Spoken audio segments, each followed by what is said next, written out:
ఓం నమ శివాయ శ్రీమాత్రే నమ. మిత్రులకి శ్రేభిలాషులకి అలాగే నన్ను ఇంతగా ఆదరిస్తున్న యూట్యూబ్ ప్రేక్షకులందరికీ కూడా పేరు పేరు ధన్యవాదాలు. మిత్రులారా, మీ అందరికీ పరాదేవత ఎల్లవెల్లలా మీతో ఉండి మీ మనోవాంఛ నెరవేర్చాలని మనస్ఫూర్తిగా కోరుకుంటున్నాను.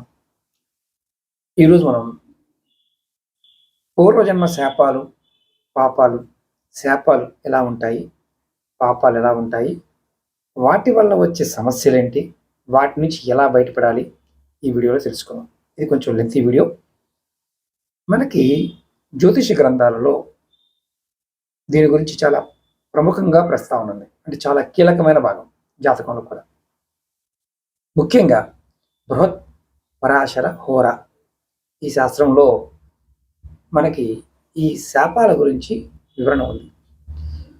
మనకి పూర్వజన్మలో చేసిన కర్మలు, పాపాలు, వాటి ద్వారా శాపాలు, ఇవన్నీ వచ్చే సమస్యలు మనకి కర్మ సిద్ధాంతం ప్రకారం పూర్వజన్మని మనం నమ్ముతాం కాబట్టి జ్యోతిష్యపరంగా కూడా దీని ప్రభావాన్ని మనం చూస్తాం. ముఖ్యంగా ఈ శాపాలు ఎన్ని రకాలు ఉంటాయి, ఎలా వస్తాయి, అలాగే ముఖ్యమైన శాపాలు ఏంటి, ఇవి మనం ఈ వీడియో తెలుసుకుందాం. అందులో మొట్టమొదటిగా మాతృశాపం. అంటే గత జన్మలో తల్లిని అఘోరపరచడం ద్వారా ఆమెని బాధపడటం, ఆమె నిర్లక్ష్యం చేయడం వల్ల ఈ శాపం వస్తుంది. రెండవది పితృశాపం. తండ్రిని అఘోరం పరచటం, హాని చేయటం, అలాగే పితృదేవతల్ని నిర్లక్ష్యం చేయడం వల్ల కూడా ఈ శాపం వస్తుంది. మూడవది భాతృశాపం. అంటే అన్నదమ్ములు, తోబుట్టులు, సోదరులు, సోదరీమణులు వీళ్ళకి హాని చేయటం, అలాగే వారి హక్కులని కాలరాయడం వల్ల కూడా ఇది వస్తుంది. నాలుగవది ధారాశాపం. అంటే భార్య భర్త జీవిత భాగస్వామికి అన్యాయం చేయడం, మోసం చేయడం ద్వారా, వారికి హాని చేయడం ద్వారా ఈ శాపం వస్తుంది. ఐదవది పుత్రశాపం. సంతానానికి హాని చేయడం, అలాగే గర్భస్రావాలు చేయడం, పిల్లల్ని నిర్లక్ష్యం చేయడం దీనివల్ల వస్తుంది. అలాగే ఐదవది మాతృశాపం. అంటే మేనమామ. మేనమామని అవమానించడం వల్ల కూడా మనకి హాని చేయడం వల్ల కూడా శాపాలు వస్తాయి. అలాగే ఆరవది బ్రహ్మశాపం. బ్రాహ్మణుల్ని, గురువుల్ని, జ్ఞానుల్ని నిందించడం ద్వారా ఈ శాపం కలుగుతుంది. ఏడవది సర్పశాపం. అంటే నాగశాపం అంటారు. పాములకి హాని చేయటం, నాగదేవతల్ని అఘోరపరచడం, వాటి నివాసాలని ధ్వంసం చేయడం ద్వారా ఇది వస్తుంది. ఎనిమిదవది పితృశాపం. అంటే పితామహ శాపం. తాతలు పూర్వీకులకి హాని చేయటం, వారి ఆస్తుల్ని అపహరించడం, లేదా వారికి సంబంధించిన బాధ్యతల్ని నిర్వర్తించకపోవడం ద్వారా కలుగుతుంది. లాస్ట్ది ఆత్మహత్యా శాపం. ఇది కూడా చాలామంది తెలియక ఆత్మహత్య చేసుకుంటూ ఉంటారు. పూర్వజన్మలో ఆత్మహత్యకు పాల్పడటం వల్ల కొన్ని శాపాలు ఈ జన్మలో వస్తాయి.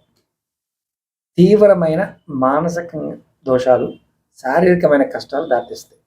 అంటే ఈ శాపాలు చాలా మెయిన్ శాపాలు. ఇంకా చాలా శాపాలు ఉన్నాయి, కానీ ఇవి చాలా ముఖ్యమైన జాతక చక్ర ప్రకారం ఇవి చాలా ముఖ్యమైనవి. ఇప్పుడు ఈ శాపాలు వ్యక్తికి జాతక చక్రంలో ఏ గ్రహస్థానాల ద్వారా, ఏ యోగాల ద్వారా మనం తెలుసుకోవచ్చో ఈ శాస్త్రరీత్యా, అంటే ఏ గ్రహాల కలయిక, కొన్ని భావాలు, కొన్ని రాసులు, అంటే పాపగ్రహ దృష్టి, కత్తిరే, ఇలాంటివి చాలా మన జాతక చక్రం చూస్తాం. మాతృశాపానికి చంద్రుడు, శుక్రుడు బలహీనపడటం వల్ల వస్తాయి. లేదా జాతకంలో 4వ భావం, అంటే తల్లి, 4వ భావం అంటే తల్లి స్థానం ఉంటాం, పాపగ్రహాలు పీడింపబడటం వల్ల వస్తుంది.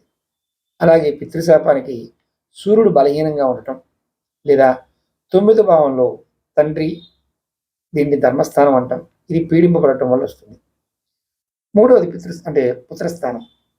ఇది ఈ పుత్రశాపానికి మనకి ఫస్ట్ మాతృశాపం, రెండవది పితృశాపం, మూడవది పుత్రశాపం. ఈ పుత్రశాపం కలగడానికి 5వ భావం సంతాన స్థానం అంటాం. అంటే గురువు, సూర్యుడు వంటి గ్రహాలు రాహు, కేతువుతో కానీ శని వంటి పాపగ్రహాలతో కలిసి ఉండటం ద్వారా పీడింపబడటం వల్ల వస్తుంది. అలాగే నాగశాపం.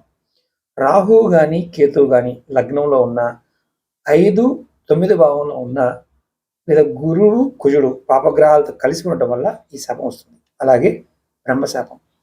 ఇది గురువు బలహీనంగా ఉండడం, రాహుకేతువులు శనితో కలిసి ఉండడం వల్ల ఈ శాపం వస్తుంది. మరి వీటి ప్రభావాలు ఎలా ఉంటాయి మీకు నేను పూర్తిగా వివరిస్తాను.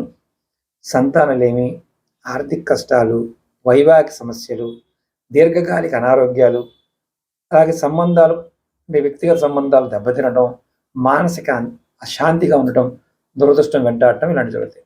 ఇప్పుడు పరిహారాలు ఏం చేసుకోవాలి, ఎలా చేయాలి అనేవి మనం ప్రతి శాపానికి ఎలా వస్తుందో మీకు పూర్తిగా నేను వివరిస్తాను. అలాగే మీకు ఈ వీడియో నచ్చినట్లయితే లైక్ చేయండి, ఛానల్ని సబ్స్క్రైబ్ చేసుకోండి, పక్కనే ఉన్న గంట సింబల్ని యాక్టివేట్ చేసుకొని 10 మంది మిత్రులకి ఈ వీడియోని షేర్ చేయండి. నా విన్నపం ఏంటంటే, మీరు ఎవరైతే వీటి గురించి తెలుసుకుంటున్నారో మీ కుటుంబ సభ్యులకి, మీ మిత్రులకి, మీ శ్రేయోభిలాషులకి, అలాగే మీ వాట్సాప్ గ్రూపుల్లోనూ, ఫేస్బుక్ గ్రూపుల్లోనూ, అలాగే ఇన్స్టా గ్రూపుల్లోనూ, అలాగే ట్విట్టర్ లాంటి గ్రూపుల్లో, సోషల్ మీడియా గ్రూపుల్లో షేర్ చేయండి. ఎందుకంటే ఇది తెలుసుకొని మీరు గనక పరిహారాలు చేసుకుంటే మీ జాతకంలో ఏదైతే మీరు సమస్యలు ఎదుర్కొంటున్నారో ఆ సమస్యలన్నీ కూడా 99% తొలగిపోతాయి. 1% ఎందుకు తొలగదంటే కర్మఫలం వల్ల తొలగదు. అంటే మనం ప్రస్తుతం చేస్తున్న ఫలం వల్ల. మొట్టమొదటిగా మనం మాతృశాపం గురించి తెలుసుకుందాం. మనకి జ్యోతిశాస్త్రంలో పూర్వజన్మ దోషంలో అంటే గత జన్మలో తల్లిని అఘోరపరచడం, ఆమెని బాధ పెట్టడం, ఆమె నిర్లక్ష్యం చేయడం, లేదా తల్లికి సంబంధించిన వ్యక్తులకు అంటే అత్తమామలు, మేనత్తలు వంటి వారికి హాని చేయడం వంటి కర్మల ఫలితంగా ఈ శాపం ఏర్పడుతుంది. అలాగే ఈ శాపం ప్రస్తుత జన్మలో అనేక రకాల సమస్యలను కలగజేస్తాయి. ఆ సమస్యలు ఏంటి, వాటికి పరిహారాలు ఏంటి నేను చెప్తాను. మీ జాతక చక్రంలో ఎక్కడ చూపిస్తుంది, ఏ గ్రహస్థానాలు ఎలాంటి యోగాల వల్ల ఇది ఏర్పడుతుందో తెలుసుకుందాం. ముఖ్యంగా జాతకంలో చంద్రుడు బలహీనపడటం అంటే చంద్రుడు తల్లి కారకుడవుతాడు, మనసుకు కారకుడవుతాడు, మానసిక ప్రశాంత కారకుడవుతాడు, భావోద్వేగాల కారకుడవుతాడు. చంద్రుడు నీచ స్థానంలో అంటే వృశ్చిక రాశిలో శత్రుక్షేత్రంలో కనుక ఉండటం లేదా అస్తంగతులు అవడం వల్ల మాతృశాపానికి చూపిస్తుంది. అలాగే రెండోది ఏంటంటే చంద్రుడు పాపగ్రహాలతో కలయిక వల్ల అంటే చంద్రుడు రాహుతో కానీ, కేతువుతో కానీ, శనితో కానీ, కుజుడు వంటి పాపగ్రహాలతో కలిసి ఉండడం వల్ల కూడా దీన్ని యతి అంటారు, లేదా వాటి చూడబడడం దృష్టి అంటారు. దానివల్ల కూడా వస్తాయి. మూడవది చంద్రుడు, రాహువు, కేతువు కలయిక, ఇది గ్రహణ దోషం అంటారు. ఇది తీవ్రమైన మాతృశాపాన్ని చూపిస్తుంది. తల్లికి అనారోగ్యం లేదా మానసిక సమస్యలు ఉండవస్తాయి, అంటే ఈ జన్మలో ఎక్కువగా ఉంటాయి, లేదా తల్లితో సంబంధాలు సరిగా ఉండకుండా ఉంటాయి. ఇంకొకటి ఏంటంటే చంద్రుడు శని కలయిక, దీన్ని విషదోషం అంటారు. తల్లికి దీర్ఘకాలిక అనారోగ్యాలు, తల్లితో దూరంగా ఉండటం, లేదా తల్లి నుంచి ఆశించిన మద్దతు లభించకపోవడం కూడా ఈ శాపానికి చూపిస్తుంది. ఇంకొకటి చంద్రుడు కుజుడు కలయిక, దీనివల్ల కూడా తల్లికి ప్రమాదాలు, శస్త్రచికిత్సలు అంటే ఆపరేషన్లు జరగటం, తల్లితో తరచుగా గొడవలు వంటివి కనిపిస్తాయి. ఇప్పుడు 4వ భావానికి సంబంధించి అంటే ఈ 4వ భావం పీడిమపట్టడం కూడా మనకి ఈ సమస్య వస్తుంది. జాతక చక్రంలో 4వ భావం అంటే చతుర్థ భావం తల్లి మన గృహానికి సుఖానికి కారకం. ఈ భావంలో పాపగ్రహాలు ఉండటం లేదా 4వ భావాధిపతి బలహీనపడటం, పాపగ్రహాలతో కలిసి ఉండటం కూడా లేదా శత్రుస్థానంలో ఉండటం కూడా మాతృశాపానికి మనం గురవుతాం అంటే చూపిస్తుంది అర్థం. అలాగే తల్లికార గ్రహాలు బలహీనపడటం, చంద్రుడితో పాటు జాతక చక్రంలో కొన్ని సందర్భాల్లో శుక్రుడు కూడా స్త్రీకారకుడు కాబట్టి శుక్రుడు బలహీనపడటం కూడా మాతృశాప ప్రభావాన్ని చూపిస్తుంది. అంటే ఇక్కడ ఈ మాతృశాప ప్రభావం వల్ల కలిగే ప్రభావాలు అంటే తెలుసుకుందాం. నష్టాలు. మాతృశాపం ప్రస్తుతం మన జీవితంలో అనేక రకాల సమస్యల్ని తీసుకొస్తుంది. మొట్టమొదటిగా మానసిక అశాంతి. వ్యక్తికి ఏ వ్యక్తి అయినా సరే నిరంతరం అంటే ఎవరైతే ఈ సమస్యతో బాధపడతారో ఎప్పుడు మానసిక ఒత్తిడి, ఆందోళన, నిరాశ, అలాగే ప్రశాంతత లోపించడం ఇది మొట్టమొదటిది. రెండోది ఏంటంటే తల్లికి సంబంధించిన ఆరోగ్యం బాగోకపోవడం, తల్లికి దీర్ఘకాలిక వ్యాధులు, తరచూ అనారోగ్యంగా హాస్పిటల్ చుట్టూ తిరగటం, లేదా తీవ్రమైన అనారోగ్య సమస్యలు. మూడవది తల్లితో సంబంధాలు, తల్లితో సంబంధాలు లేకపోవడం, తరచుగా గొడవలు పడటం, అపార్థాలు చేసుకోవడం, లేదా తల్లి నుండి దూరంగా ఉండటం. చాలామంది ఏమనుకుంటారంటే కోడలు వచ్చింది కదా, కొడుకు మారిపోయాడు అనుకుంటారు. ఇలాంటి దోషాల వల్ల కూడా జరుగుతాయి. అలాగే సుఖలోపం. సుఖలోపం అంటే ఏంటంటే మీ గృహ జీవితంలో సుఖం లేకపోవడం, ఆస్తి సమస్యలు, లేదా మీరు ఉంటున్న స్థలం మార్పులు, అంటే మీరు ఒక దగ్గర స్థిరంగా ఉండలేరు. ఇంకొకటి ఏంటంటే స్త్రీ సంబంధ సమస్యలు, అందుట్లో ముఖ్యంగా స్త్రీ సంతానం విషయంలో సమస్యలు వస్తాయి. ఆడపిల్లలు తప్పుడు మార్గంలోకి వెళ్ళటం, చెప్పిన మాట వినకపోవడం, లేదా మీకు కుటుంబంలో భార్య నుండి సరైన మద్దతు కూడా లభించకపోవడం. ఇంకొకటి ఏంటంటే భావోద్వేగ పరిస్థితి అస్థిరత్వం. అంటే ఏంటంటే మనకి ఎమోషనల్గా విపరీతమైన కోపం వచ్చేయడం, లేదా విపరీతమైన ప్రేమ కలగటం. వ్యక్తి అస్థిరంగా ఉంటాడు భావోద్వేగంలో. అంటే ఒక రకంగా చెప్పాలంటే ఫ్లెక్సివేషన్ అనమాట. చిన్న చిన్న విషయాలకి కలత చెందటం, ఇది ఈ మాతృశాపానికి ఉన్న లక్షణం. ఇప్పుడు మాతృశాపం నుంచి బయటపడడానికి ఎటువంటి పరిహారాలు చేసుకోవాలో చెప్తాను. ఈ మాతృశాప ప్రభావానికి తగ్గించుకోవడానికి మీరు కొన్ని పరిహారాలని, అందులో ఒకటో రెండైనా ఖచ్చితంగా ప్రయత్నించేయండి. ఇది చేయడం వల్ల ఏమవుతుందంటే ఈ ప్రభావం తగ్గి పుణ్యకర్మలు పెంచుకోవడం వరకు మీకు ఒక సహాయపడుతుంది అనమాట. రోజు తల్లిని గౌరవించటం, తల్లిని సేవించటం. ప్రస్తుత జన్మలో తల్లిని అపారంగా గౌరవించటం, ఆమెని ప్రేమించటం, ఆమె అవసరాలు తీర్చటం, ఆమెని సేవించటం అత్యంత ముఖ్యమైన, చాలా శక్తివంతమైన పరిహారం. తల్లి ఆశీస్సులు మాతృశాపాన్ని తగ్గించడంలో కీలక పాత్ర పోషిస్తాయి. ఎవరైనా సరే ఈ మాతృశాపం ఉన్నవారు ఖచ్చితంగా మీ తల్లికి నమస్కారం చేయండి. అలాగే రెండోది ఏంటంటే చంద్రుడికి సంబంధించిన పూజలు. అంటే ఏంటంటే శివుడికి అభిషేకం చేయడం. చంద్రుడు శివుడి తలపైన ఉంటాడు కాబట్టి శివుడికి సోమవారం నాడు పాలతో అభిషేకం చేయడం, బిల్వపత్రాలతో పూజించడం చాలా అద్భుతమైన ప్రయోజనాన్ని మీకు ఇస్తుంది. అలాగే చంద్రమంత్ర జపం. ఓం చం చంద్రాయ నమః ఈ మంత్రాన్ని, లేదా ఓం సోమాయ నమః అనే చంద్రమంత్రాన్ని ప్రతిరోజు 100 నిమిషాలు జపం చేయడం వల్ల కూడా మీకు మాతృశాపం తొలుగుతుంది. అలాగే పౌర్ణమి రోజు పూజలు చేయడం. పౌర్ణమి రోజు చంద్రుడికి ప్రత్యేకంగా పూజలు చేయడం కూడా కొన్ని ప్రాంతాలు చేస్తూ ఉంటారు.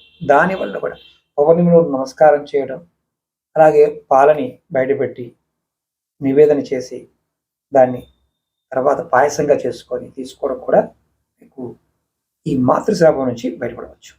అలాగే ముఖ్యంగా దాన ధర్మాలు.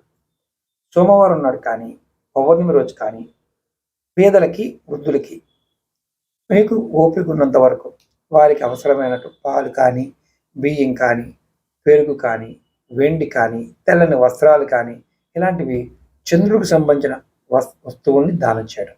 దీనివల్ల కూడా మాతృశాపం తగ్గుతుంది. అలాగే ముఖ్యంగా ఏజ్డ్ పీపుల్, అంటే వృద్ధ మహిళలకి సహాయం చేయడం, వారికి ఆహారం కానీ, వస్త్రాలు దానం చేయడం. మనం ఇంకోటి కూడా చేయొచ్చు. అంటే ఇంకా 2-3 చెప్తాను. తీర్థయాత్రలు, అంటే పవిత్ర నదుల్లో స్నానం చేయడం, ముఖ్యంగా గంగా నది స్నానం చేయడం ద్వారా, చంద్రుడికి సంబంధించిన దేవాలయాలు సందర్శించడం ద్వారా కూడా మనకి ఈ దోషం తగ్గుతుంది. అలాగే వ్రతాలు. సోమవారం నాడు ఉపవాసం ఉండటం, లేదా చంద్రుడికి సంబంధించిన వ్రతాలు ఆచరించడం, దీనివల్ల కూడా ఈ దోషం తగ్గుతుంది. ఆరోది ఏంటంటే మానసిక ప్రశాంతత కోసం ధ్యానము, యోగా సాధన చేయడం, మనసు ప్రశాంతంగా ఉంచుకోవడం కూడా ఇది ఒక మార్గం. 7వది క్షమాపణ. గత జన్మలో తల్లి చేసిన తప్పులకు దైవాన్ని క్షమించమని కోరుకోవాలి. ఇది కోరుకున్న మీకు తగ్గుతుంది.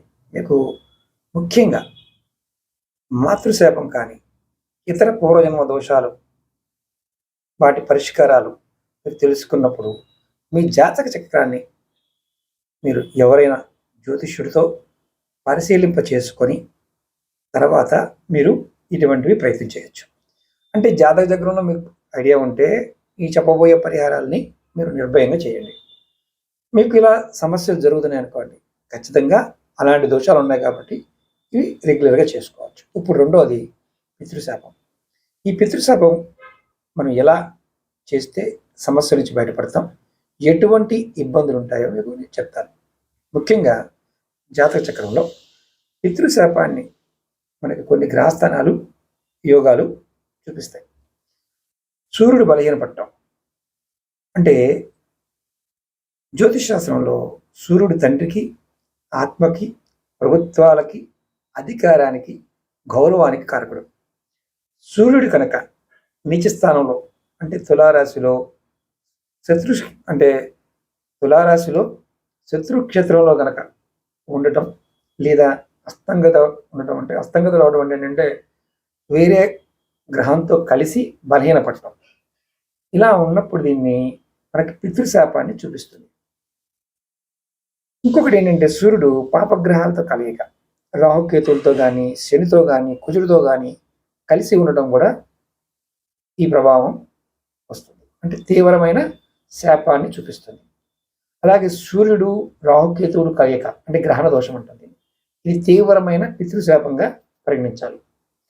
అంటే సూర్యుడు రాహుకేతువులతో కలిసి ఉన్న ఇది వస్తుంది, అంటే తండ్రికి అనారోగ్యం, తండ్రితో పాటు అంటే మీకు సంబంధాలు ఏదైతే ఉంటాయో అవి తీవ్రమైన సమస్యలుగా ఉండటం, తండ్రి ద్వారా నష్టాలు లేదా వంశాభివృద్ధికి ఆటంకాలు ఏర్పడటం జరుగుతుంది. అలాగే ముఖ్యంగా శని భగవానుడు సూర్యుడితో కలిసి ఉండటం, అంటే ఇలా కలిసి ఎవరి జాతకంలో ఉంటే ఏమిటంటే తండ్రితో విభేదాలు వస్తాయి. అలాగే తండ్రికి దీర్ఘకాలిక వ్యాధులు లేదా తండ్రి నుండి ఆశించిన మద్దతు లభించకపోవడం ద్వారా మనం చూస్తాం. ఇది కూడా పితృశాపానికి సంబంధించిన లక్షణం. అలాగే జాతక చక్రంలో 9వ భావం పీడింపబడటం. మీ జాతక చక్రంలో 9వ భావంలో అంటే నవమ భావం 9 తండ్రి, పూర్వీకులు, అదృష్టానికి, ధర్మానికి, గురువులు కారకం ఈ 9వ భావం. ఈ భావంలో పాపగ్రహాలు ఉండటం కూడా మనకి బలహీనపడటం జరుగుతుంది.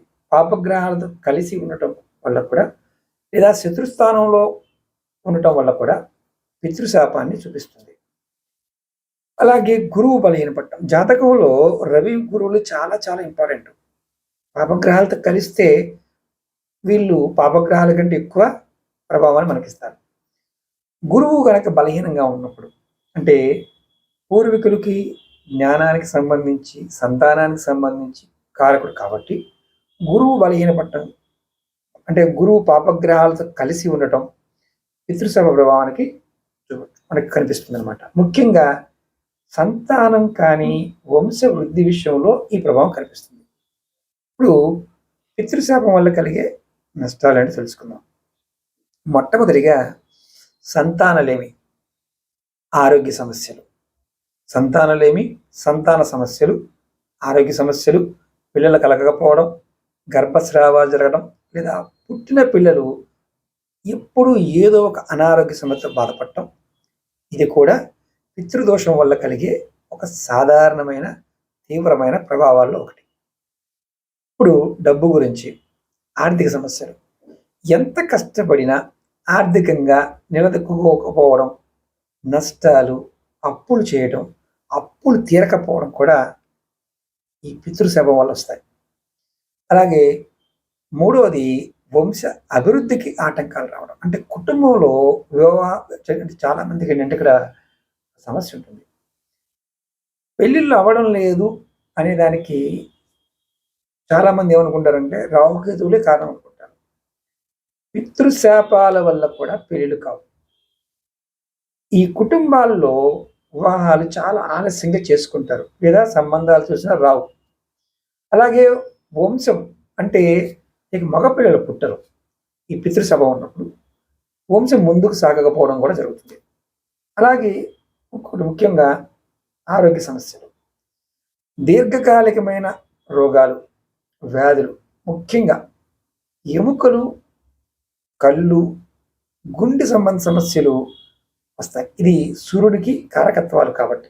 అలాగే ఈ జన్మలో తండ్రితో సంబంధాలు బాగోవు, అంటే తండ్రితో విభేదిస్తారు. తండ్రికి అనారోగ్యం ద్వారా లేదా తండ్రి అకాల మరణం చెందుతారు ఈ జన్మలో. అలాగే 5వది సామాజికంగాను మరియు వృత్తిపరమైన సమస్యలు రావడం.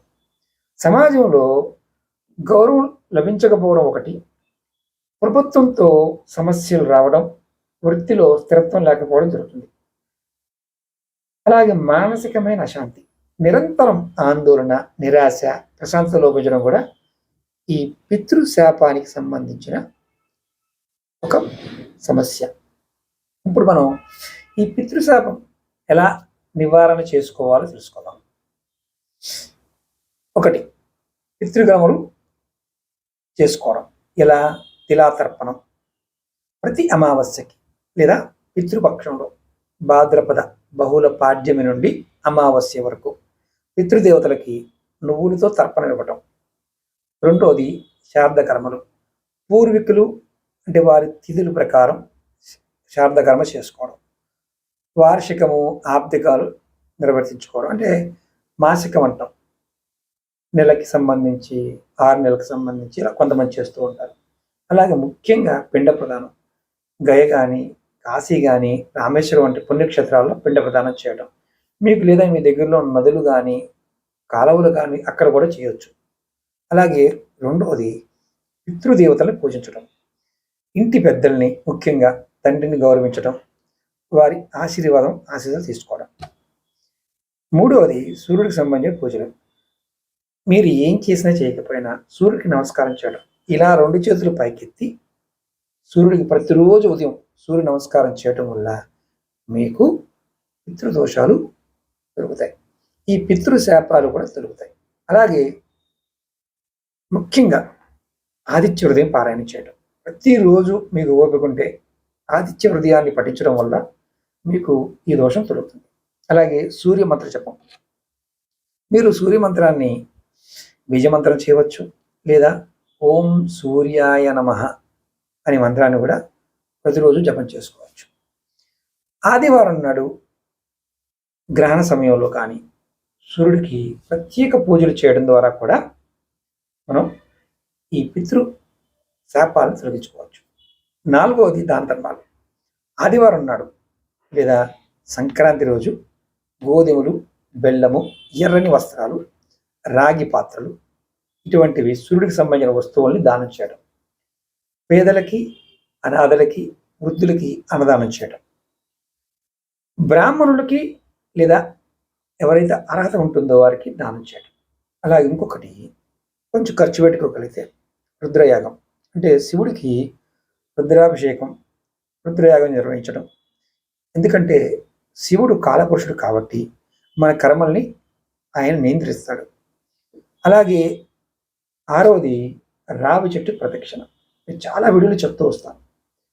ఎవరైనా దోషాలు ఉన్నప్పుడు రావి చెట్టు ఏదైతే ఉంటుందో అక్కడ దాంట్లో పితృదేవతలు ఉంటారని నమ్మకం. రావి చెట్టుకు నీరు పోసి ప్రదక్షిణ చేయడం వల్ల పితృశాపం తగ్గుతుంది. 7వది గోసేవ. గోవులకు పూజించడము, వాటిని సేవించడం కూడా చాలా చాలా అద్భుతమైన ఫలితాన్ని ఇస్తుంది. ఈ పితృశాపం మీరు ఎవరైనా సరే జాతక చక్రాన్ని, మీ జాతకాన్ని పరిశీలింప చేసుకొని చెక్ చేసుకోండి. ఇప్పుడు మనం భాతృశాపం అంటే అన్నదమ్ముల వల్ల వచ్చే శాపం వల్ల వచ్చే దోషాలు తెలుసుకుందాం. ఈ భాతృశాపం అనేది పూర్వజన్మలో మనం ఎవరికైనా తోబుట్టువులకి, సహోదరులు కానీ సోదరిమణులు కానీ అన్యాయం చేయడం, వారికి హాని కలిగించడం, వారి ఆస్తిని అపహరించడం, వారి హక్కుల్ని కాలరాయడం, వారికి మద్దతు ఇవ్వకపోవడం, ఇటువంటి క్రమ ఫలితంగా మనకి ఈ భాతృశాపం వస్తుంది, అంటే సోదరుల శాపం వస్తుంది.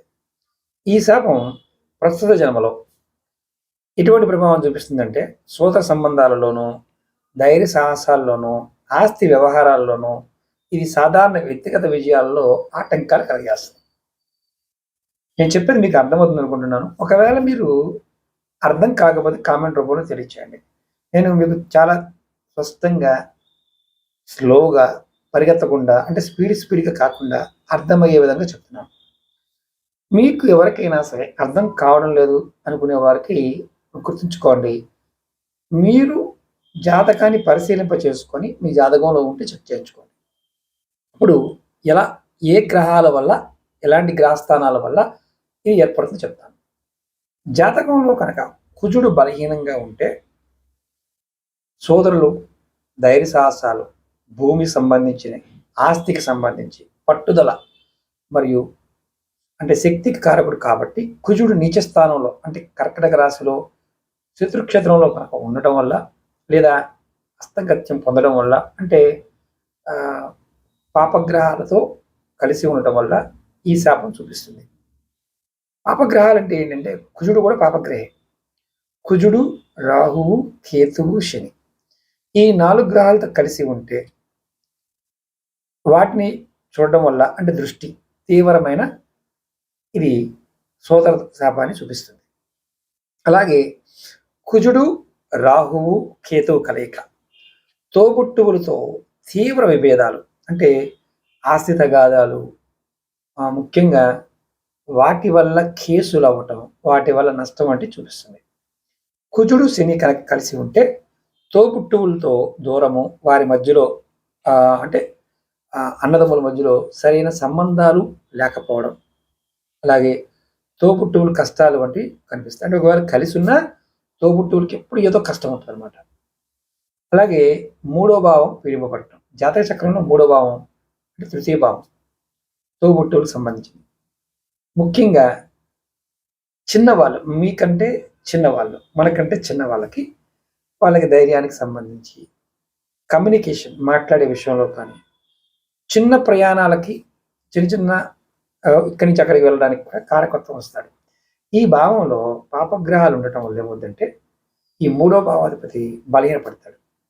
ఈ పాపగ్రహాలతో కలిసి ఉండటం శత్రుస్థానం బలం అంటే ఈ 3 కూడా విచిత్రం ఏంటంటే పాపగ్రహాలతో కలిసి ఉండటం, అలాగే శత్రుస్థానంలో అది ఉండటం కూడా ఈ శాపాన్ని మనకు కనిపిస్తుంది.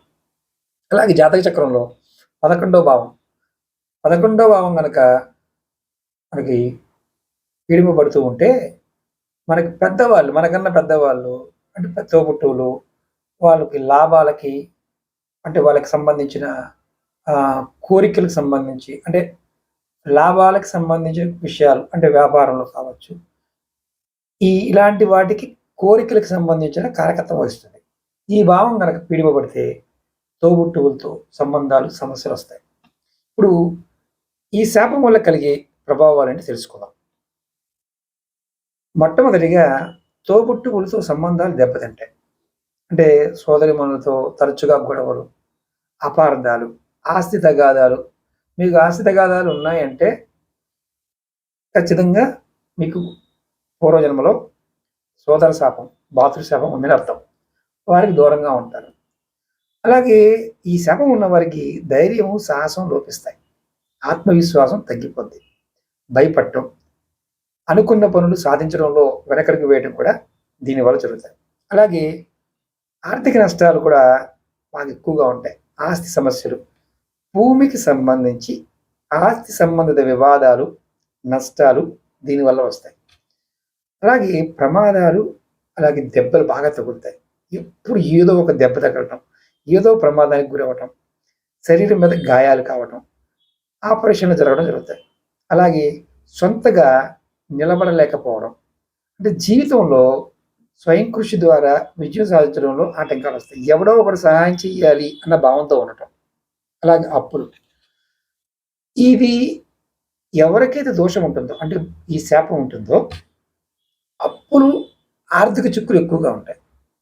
ఇప్పుడు ఏం చేస్తే ఈ సమస్య నుంచి బయటపడతారో తెలుసుకుందాం. మొట్టమొదటిగా తోబుట్టువులు గౌరవించడం, వారికి సహాయం చేయడం. ప్రజెంట్ జన్మలో, ఈ జన్మలో మీ తోబుట్టువుల్ని గౌరవించాలి, వారికి సహాయం చేయాలి, వారి కష్టాలకి ఎప్పుడైనా బాధపడుతూ ఉంటే తోడుగా ఉండాలి. మరియు వారితో సత్సంబంధాలు ఏర్పరచుకోవడానికి ప్రయత్నం చేయాలి. లేదా ఇది చేయలేని పక్షంలో మీరు కుజుడికి సంబంధించిన పూజలు చేసుకోవడం, అంటే సుబ్రహ్మణ్య స్వామిని పూజ చేయడం, కుమారస్వామిని పూజ చేసుకోవడం, సుబ్రహ్మణ్య స్వామి అష్టకాన్ని చదువుకోవడం, అలాగే సుబ్రహ్మణ్య స్వామి దేవాలయం సందర్శించి అక్కడ పూజలు చేయడం, ముఖ్యంగా మంగళవారం నాడు స్వామివారికి ఆవు నెయ్యితో దీపం వెలిగించడం కూడా చేస్తే ఫలితం ఉంటుంది. అలాగే కుజ మంత్రం మీరు మూలమంత్రం చేయొచ్చు. ఓం భూమాయ నమః లేదా ఓం అంగారకాయ నమః. ఈ మంత్రాలని రోజు 108 సార్లు జపించడం వల్ల కూడా ఈ సమస్య తీరిపోతుంది. అలాగే ఆంజనేయ స్వామి పూజ. కుజుడికి ఎవరైనా జాతకరీత్యా బలహీనంగా ఉన్నప్పుడు ఆంజనేయ స్వామిని ఆరాధించడం అంటే మీకు అద్భుతమైన ఫలితం ఉంటుంది. ప్రతి మంగళవారం నాడు, ప్రతి శనివారం నాడు మీరు ఆంజనేయ స్వామి గుడికి వెళ్ళి ఆలయం సందర్శించి పూజలు చేయండి.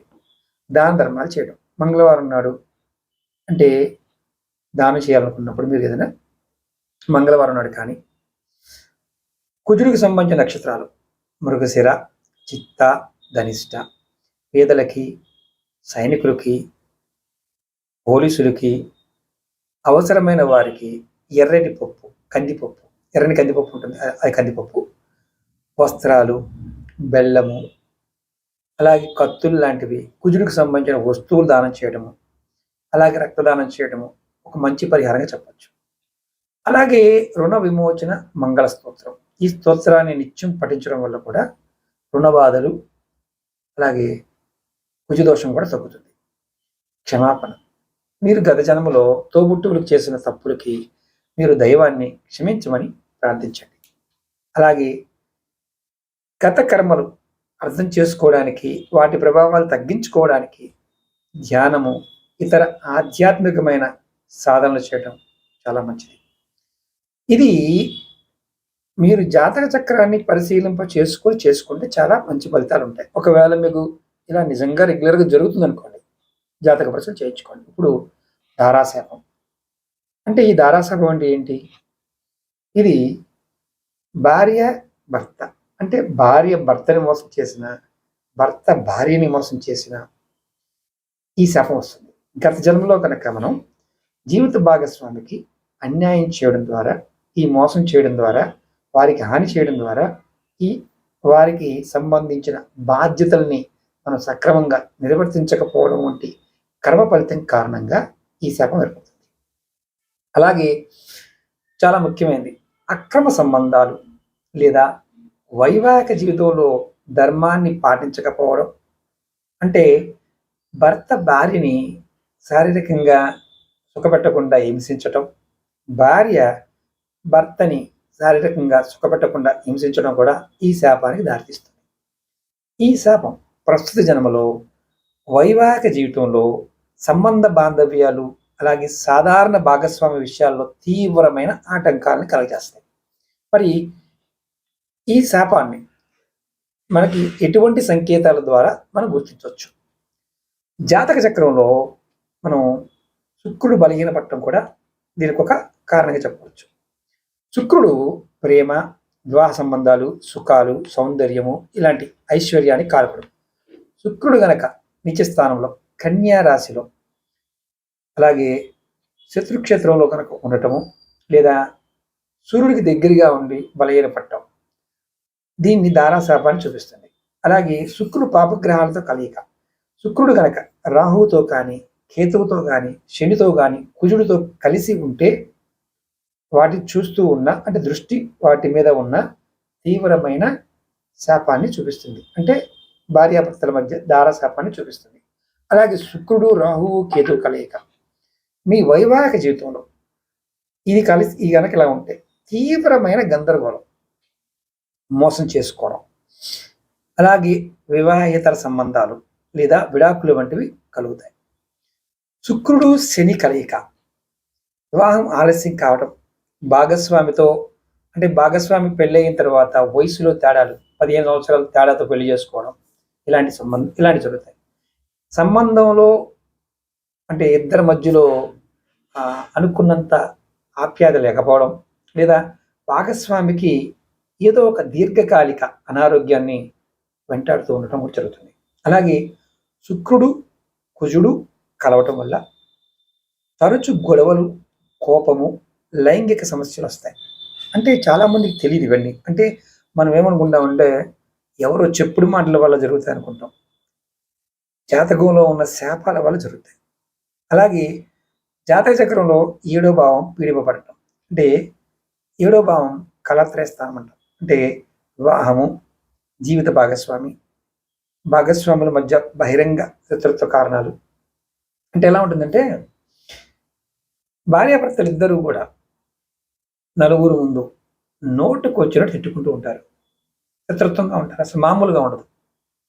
ఈ భావం అంటే 7వ భావం అనేది పాపగ్రహాలు గనక ఉన్నాయంటే, అంటే 7వ భావాధిపతి బలహీనపడటం, పాపగ్రహాలతో కలిసి ఉండటం లేదా శత్రుస్థానం ఉండటం కూడా ఈ ధారాశాపాన్ని చూపిస్తుంది. అలాగే శుక్రుడు గురుడు బలహీనపడటం, అంటే వీళ్ళిద్దరు కళాత్ర కారగ్రహం అంటాం. మగవారి జాతకంలో శుక్రుడు, స్త్రీ జాతకంలో గురువు ఈ కళత్ర కారకులు అవుతారు. ఈ ఇద్దరు కూడా బలహీనంగా ఉన్న పీడింపబడటం కూడా ఈ శాపానికి గురవుతారని చెప్పవచ్చు. అలాగే ద్వితీయ భావం కుటుంబ స్థానం, ఇది పీడింపబడటం. కుటుంబము, సంపద, వాక్కు ఈ సంబంధించిన భావం రెండవది. ఈ భావం కనుక పీడింపబడితే కనుక వైవాహిక జీవితంలో కుటుంబ సంబంధాల సమస్యలు దారితీస్తాయి. అంటే ఇక్కడ చాలామంది ఏమనుకుంటారంటే ఏదో కారణం వల్ల వచ్చిందనుకుంటారు. మీరు వీటిని జాగ్రత్తగా అర్థం చేసుకోండి. మీ జాతక పరిశీలన చేసుకున్నప్పుడు మీ జ్యోతిష్యుణ్ణి ఇది అడగండి. ఏమన్నా శాపాలు ఉన్నాయా అని అడగండి, వారు చెప్తారు. ఈ శాపాల వల్ల ఎటువంటి ప్రభావాలు కలుగుతాయి? మొట్టమొదటిగా ఈ జన్మలో వివాహంలో ఆటంకాలు. వివాహం అంటే పెళ్లి ఆలస్యం అవుద్ది, వివాహం కుదరకపోవడం, కుదిరిన సంబంధాలు కూడా చివరి నిమిషంలో రద్దు కావడం. ఇలా జరిగిందంటే పూర్వజన్మలో మీరు భార్యాభర్తల మధ్య ఇలాంటి సమస్యలు ఉన్నాయి అర్థం. అలాగే పెళ్ళయింది తర్వాత వైవాహిక జీవితంలో సమస్యలు, జీవిత భాగస్వామితో తరచు కలహాలు, ఎప్పుడు గొడవ, అనర్థాలు, అపార్థాలు, ఈ అంటే సంబంధంలో ఐక్యత లేకపోవడం. మూడోది విడాకులు కానీ అంటే విడివిడిగా ఉండటం. ఇది తీవ్రమైన సమస్య కారణంగా విడాకుల దాకా వెళ్ళటం, లేదంటే భాగస్వామి ఇద్దరు కూడా కలిసి ఉంటారు కానీ సంసారం చేయరు, వేరుపడిపోవడం చేస్తారు. ఒకరినొకరు మోసం చేసుకోవడం, అవిశ్వాసం. అంటే జీవిత భాగస్వామిని మోసం చేయడం ద్వారా అవిశ్వాసం ఎదుర్కోవడం జరుగుతుంది. అంటే ఒక్కొక్కసారి చెయ్యని తప్పుకు కూడా భార్యని భర్త అనుమానించడం, భర్తని భార్య అనుమానించడం. అలాగే మోసం చేసుకోవడం, ఒకరినొకళ్ళు నమ్మించి మోసం చేసుకోవడం. ఆరోగ్య సమస్యలు, భార్యకి ఈ జన్మలో తరచూ అనారోగ్యాలు వస్తూ ఉంటాయి, లేదా దీర్ఘకాలిక వ్యాధులు ఉంటాయి. దానికి కూడా ఈ శాపం వల్లే. సంపదలోను సౌఖ్యంలో లోపం రావడం, జీవితంలో సుఖము, ఆనందము, ఆర్థిక శ్రేయస్సు లేకపోవడం. అలాగే ఇంకొక ముఖ్యమైనది ఏంటంటే లైంగిక సమస్యలు రావడం, శారీరక సంబంధాల్లో సమస్యలు, అంటే సెక్సువల్గా సరైన సంబంధాలు లేకుండా ఉంటాయి. ఇది కూడా దారా శాపం వల్లే, అంటే భార్యాభర్తల శాపం వల్లే వస్తుంది. ఇప్పుడు ఈ తగ్గించుకోవడానికి, వీటి నుంచి విముక్తి పొందడానికి కొన్ని పరిహారాలని తెలుసుకుందాం. మొట్టమొదటిగా జీవిత భాగస్వామిని మీరు ఈ జన్మలో గౌరవించటం, ప్రేమించటం. చాలా తేలిక ప్రేమగా ఉండటం. గత జన్మలో జీవిత భాగస్వామిని మీరు ఇబ్బంది పెట్టినప్పుడు ఈ జన్మలో ఏంటంటే అపారంగా గౌరవించాలి, రెస్పెక్ట్ ఇవ్వాలి, వారి పట్ల ప్రేమని, విశ్వాసాన్ని చూపించడం. అంటే వాళ్ళతో సత్సంబంధాలు ఏర్పరచుకోవడానికి ప్రయత్నం చేయడం, ఇది అత్యంత ముఖ్యమైన పరిహారం. అలాగే రెండోది శుక్రుడికి సంబంధించిన పూజలు. మొట్టమొదటిగా లక్ష్మీదేవి పూజ. లక్ష్మీదేవి శుక్రుడికి ఆది దేవత కాబట్టి లక్ష్మీదేవిని పూజించడం, ముఖ్యంగా శుక్రవారం నాడు కనకదార స్తోత్రం పఠించడం. లేదంటే మీ భార్యకి రోజు మీరు బయటకు వెళ్తున్నప్పుడు నుదుటి మీద ముద్దు పెట్టి వెళ్ళండి. ప్రతి శుక్రవారం నాడు 2 గులాబీ పువ్వులు, కొంచెం గులాబీ అత్తర రాసి వారికి ఇవ్వండి. మీకు లక్ష్మీ యోగం కలుగుతుంది. అలాగే శుక్రుడు మంత్రం జపించడం, ఓం ద్రాం ద్రీం ద్రౌం సహ శుక్రాయ నమ లేదా ఓం శుక్రాయ నమ. ఈ మంత్రాలని 108 సార్లు జపం చేయడం. అలాగే శివపార్వతుల పూజ అంటే ఏకాదశి, ద్వాదశి, త్రయోదశి, చతుర్దశి టైంలో శివుడికి పూజ చేయడం, రుద్రాభిషేకం చేసుకోవడం, అలాగే శివపార్వతి పూజ చేయడం వల్ల కూడా వైవాహిక జీవితం మెరుగుపడుతుంది. బయటకు వెళ్ళి చేసుకోలేమంటే ఇంట్లో శివపార్వతి ఫ్యామిలీ ఉన్న ఫోటో పెట్టుకోండి, చేయండి. అలాగే దాన ధర్మాలు శుక్రవారం నాడు శుక్రుడికి సంబంధించిన నక్షత్రాలలో అంటే భరణి, పూర్వ పాల్గొని, పూర్వాషాఢ పేదలకు కానీ వృద్ధ మహిళలకు కానీ అంటే ముసలివారికి అవసరమైన పాలు, పెరుగు, పన్నీరు, తెల్లని వస్త్రాలు, బియ్యము, గోధిపిండి, వెండి ఇటువంటి శుక్రుడికి సంబంధించిన వస్తువులు దానం చేయడం. అలాగే పెళ్లి కాని అమ్మాయిలకి పెళ్లికి అవసరమైన వస్తువుల్ని కానీ లేదా డబ్బు సహాయం చేయడం కూడా ఈ దోషాన్ని తొలగిస్తుంది. అలాగే తులసి వివాహం చేయించడం. మీరు తులసి మొక్కకి శ్రీకృష్ణుడితో లేదా విష్ణువుతో వివాహం జరిపించడం. అలాగే క్షమాపణ. గత జన్మలో మీరు చేసిన జీవిత భాగస్వామికి సంబంధించిన తప్పులు ఏదన్నా ఉంటే దైవాన్ని గత జన్మలో నేను నా భార్యకి నేను తప్పులు చేసి ఉంటే క్షమించండి అని కోరుకోవాలి, అని ప్రార్థన చేయాలి. అలాగే ఎప్పుడు సంబంధాల మధ్యలో సత్యం పలకడం అంటే అబద్ధాలు చెప్పకుండా ఉండటం, నిజాయితీగా మనం ఉండటానికి ప్రయత్నించడం. అలాగే కుటుంబ విలువల్ని గౌరవించడం అంటే భార్యని, కుటుంబంలో ఉన్న సంబంధాలని ప్రాధాన్యత ఇవ్వడం కూడా చాలా ముఖ్యం. ముఖ్యంగా ఇక్కడ ఈ దారశాపం ఇతర పూర్వజన్మ దోషాలతో మనం జాతకాన్ని పరిశీలించుకున్నప్పుడు ఉంది అన్నప్పుడు ఖచ్చితంగా మనం ఈ చిన్న చిన్న పరిహారాలు చేసుకోవాలి. ఇప్పుడు పుత్రశాపం. ఇది గత జన్మలో మనం సంతానానికి, పిల్లలకి అన్యాయం చేయడం, వారికి హాని కలిగించడం, గర్భస్రావాలకు పాల్పడటం, ప్రత్యక్షంగా కానీ పరోక్షకంగా కానీ. అంటే ఇక్కడ ఒక విషయం చెప్తాను. కొంతమంది మనని అభాషణ చేయించుకుందాం అనుకుంటున్నాను అని అడుగుతారు. మనం ఉచిత సలహాలు ఇస్తాం. ఆ సలహాలు ఇవ్వటం వల్ల కూడా ఇది వస్తుంది. అలాగే కడుపున పుట్టిన పిల్లల్ని నిర్లక్ష్యం చేయడం లేదా ఇతరుల పిల్లల్ని అంటే ఇతరులకు సంబంధించిన పిల్లల్ని కూడా మనం వాళ్ళకి ఇబ్బంది కలిగించడం, ఇలాంటివి చేయటం వల్ల ఈ ప్రభావం వస్తుంది. అలాగే పూర్వజన్మలో నాగదేవతల్ని, పితృదేవతల్ని అవమానించటం, అలాగే గురువుల్ని, బ్రాహ్మణుల్ని బాధ పెట్టడం కూడా మనకి సంతానలేమి కారణమయ్యే శాపంగా పేర్కొన్నారు. ఈ శాపం ప్రస్తుత జన్మలో అనేక రకాల ఆటంకాలని, సమస్యల్ని కలగజేస్తుంది. మనకి ఎటువంటి సంకేతాలు జాతక చక్రంలో కనిపిస్తూ చెప్తాను. 5వ భావం పీడింపబడటం అంటే జాతక చక్రంలో సంతానానికి, పూర్వపుణ్యానికి, బుద్ధికి, జ్ఞానానికి, ప్రేమకి, ప్రేమ వ్యవహారాలకి కారకత్వం.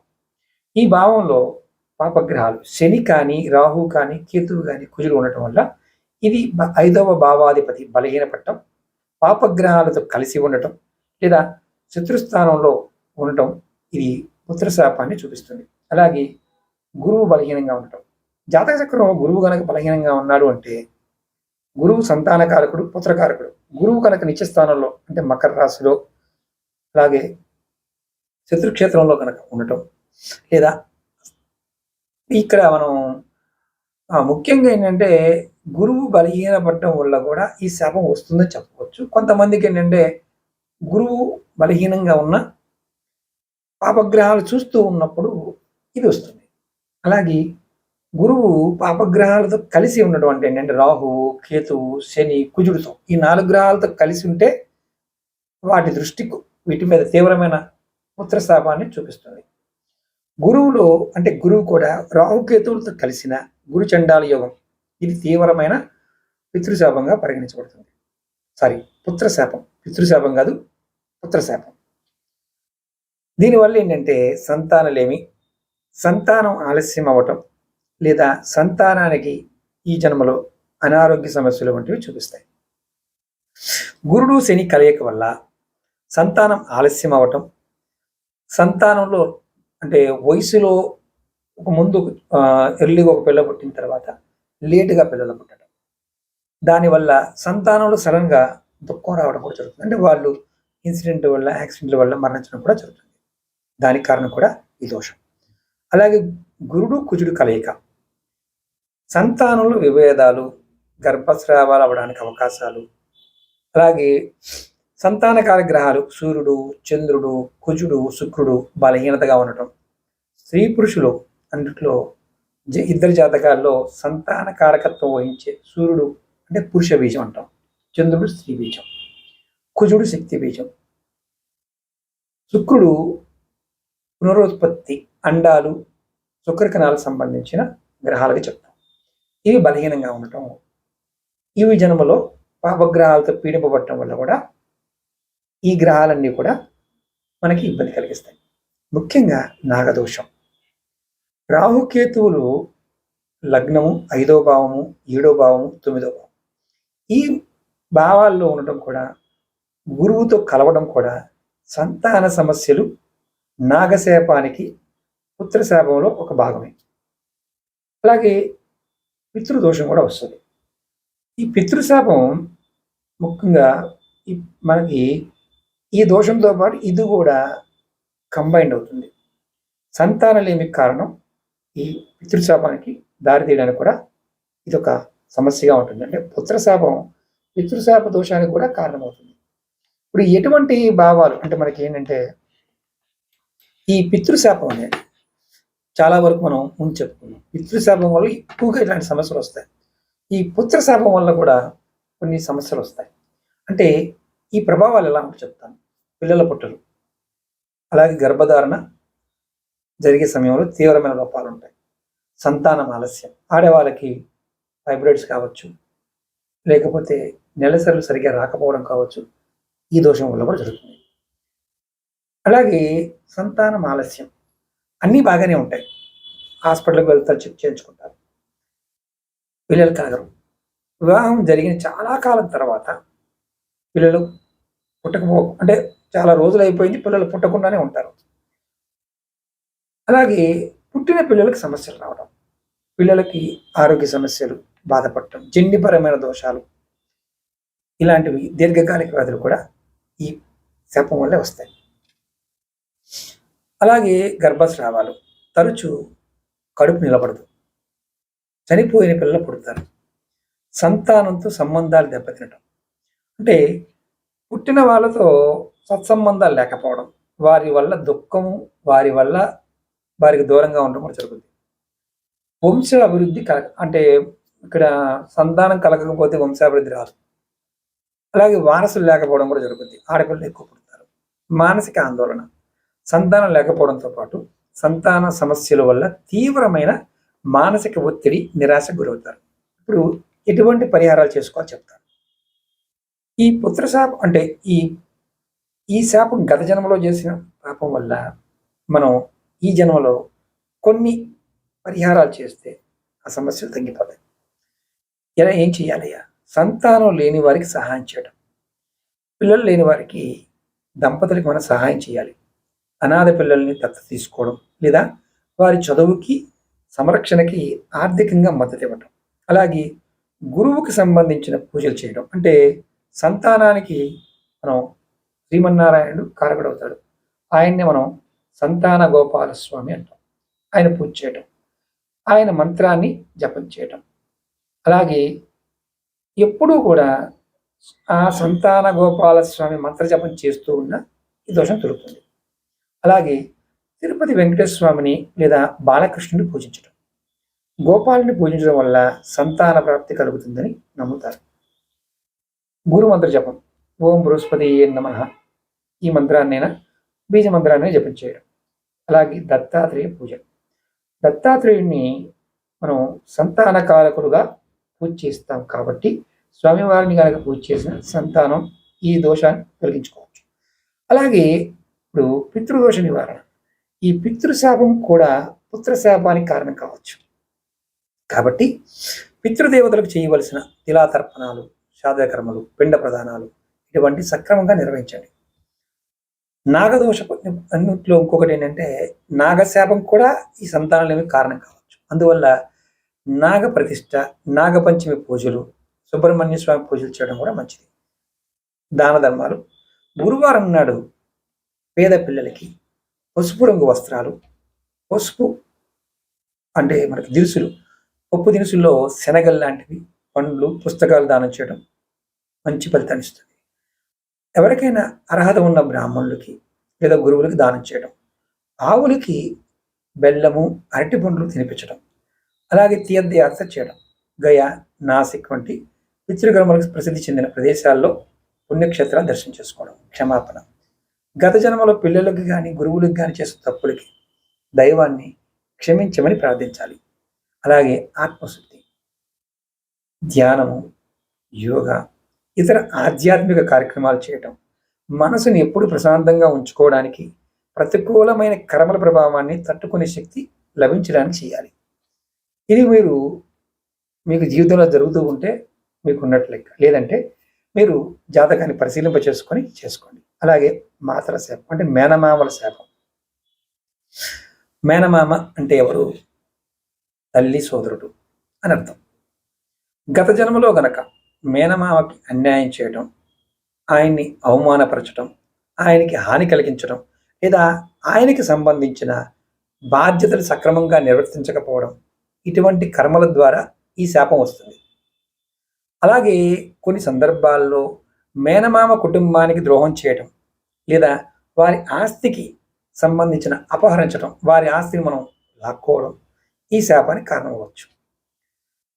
ఈ శాపం ప్రస్తుత జన్మలో మేనమామతో సంబంధాలు, ఆర్థిక వ్యవహారాలు, మనకు సంబంధించిన విషయాలలో అంటే విద్యకు సంబంధించిన విషయాల్లో సాధారణ వ్యక్తిగతంగా అంటే మనం ఏదన్నా అభివృద్ధి విషయంలో కూడా ఆటంకాలు కలిగేస్తాయి. ఇది ఎలా గుర్తించాలి? జాతక చక్రంలో బుధుడు బలహీనపడటం. బుధుడు మేనమామకి, బుద్ధికి, జ్ఞానానికి, కమ్యూనికేషన్కి, వ్యాపారానికి, విద్య కారకుడు. బుధుడు కనుక నీచ స్థానంలో అంటే మీనరాశిలో, అలాగే మనకి శత్రుక్షేత్రంలో కనుక ఉండటం కూడా, అస్తంగతి రావడం కూడా, అంటే సూర్యుడికి దగ్గరగా ఉండడం, బలహీనపడటం వల్ల కూడా ఈ శాపం వస్తుంది. అలాగే బుధుడు పాపగ్రహాలతో కలయికం అంటే రాహువు, కేతువు, శని, కుజుడు ఈ 4 గ్రహాలతో కలిసి ఉన్న, అలాగే వాటితో చూడబడటం అంటే ఆ గ్రహాలు చూస్తూ ఉన్న ఈ శాపం తీవ్రత ఎక్కువగా ఉంటుంది. అలాగే బుధుడు, రాహువు, కేతువు కలయిక మేనమామతో తీవ్ర విభేదాలు, అపార్థాలు లేదా మేనమామ ద్వారా నష్టాలు వంటివి చూపిస్తాయి. ఇది బుద్ధిని మందగించి నిర్ణయాలు తీసుకోవడంలో సమస్యల్ని కలగజేస్తాయి.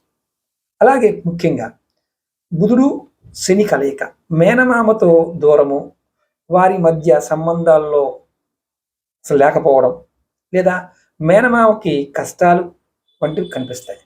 విద్యలో, కమ్యూనికేషన్లో ఆటంకాలు కలుగుతాయి. బుధుడు, కుజుడు కలిసి ఉంటే మేనమామతో తరచూ మాట పెరగడం, మేనమామకి యాక్సిడెంట్లు అవ్వడం జరుగుతాయి. అలాగే జాతక చక్రంలో 6వ భావం పీడింపబడటం అంటే ఈ భావం మేనమామకి సంబంధించి, రుణాలకు సంబంధించి, శత్రువులకు సంబంధించి, వ్యాధులకు సంబంధించి, విభేదాలు అంటే మనకి గొడవలకు సంబంధించి కారకత్వంగా ఉంటుంది, వివాదాలకి.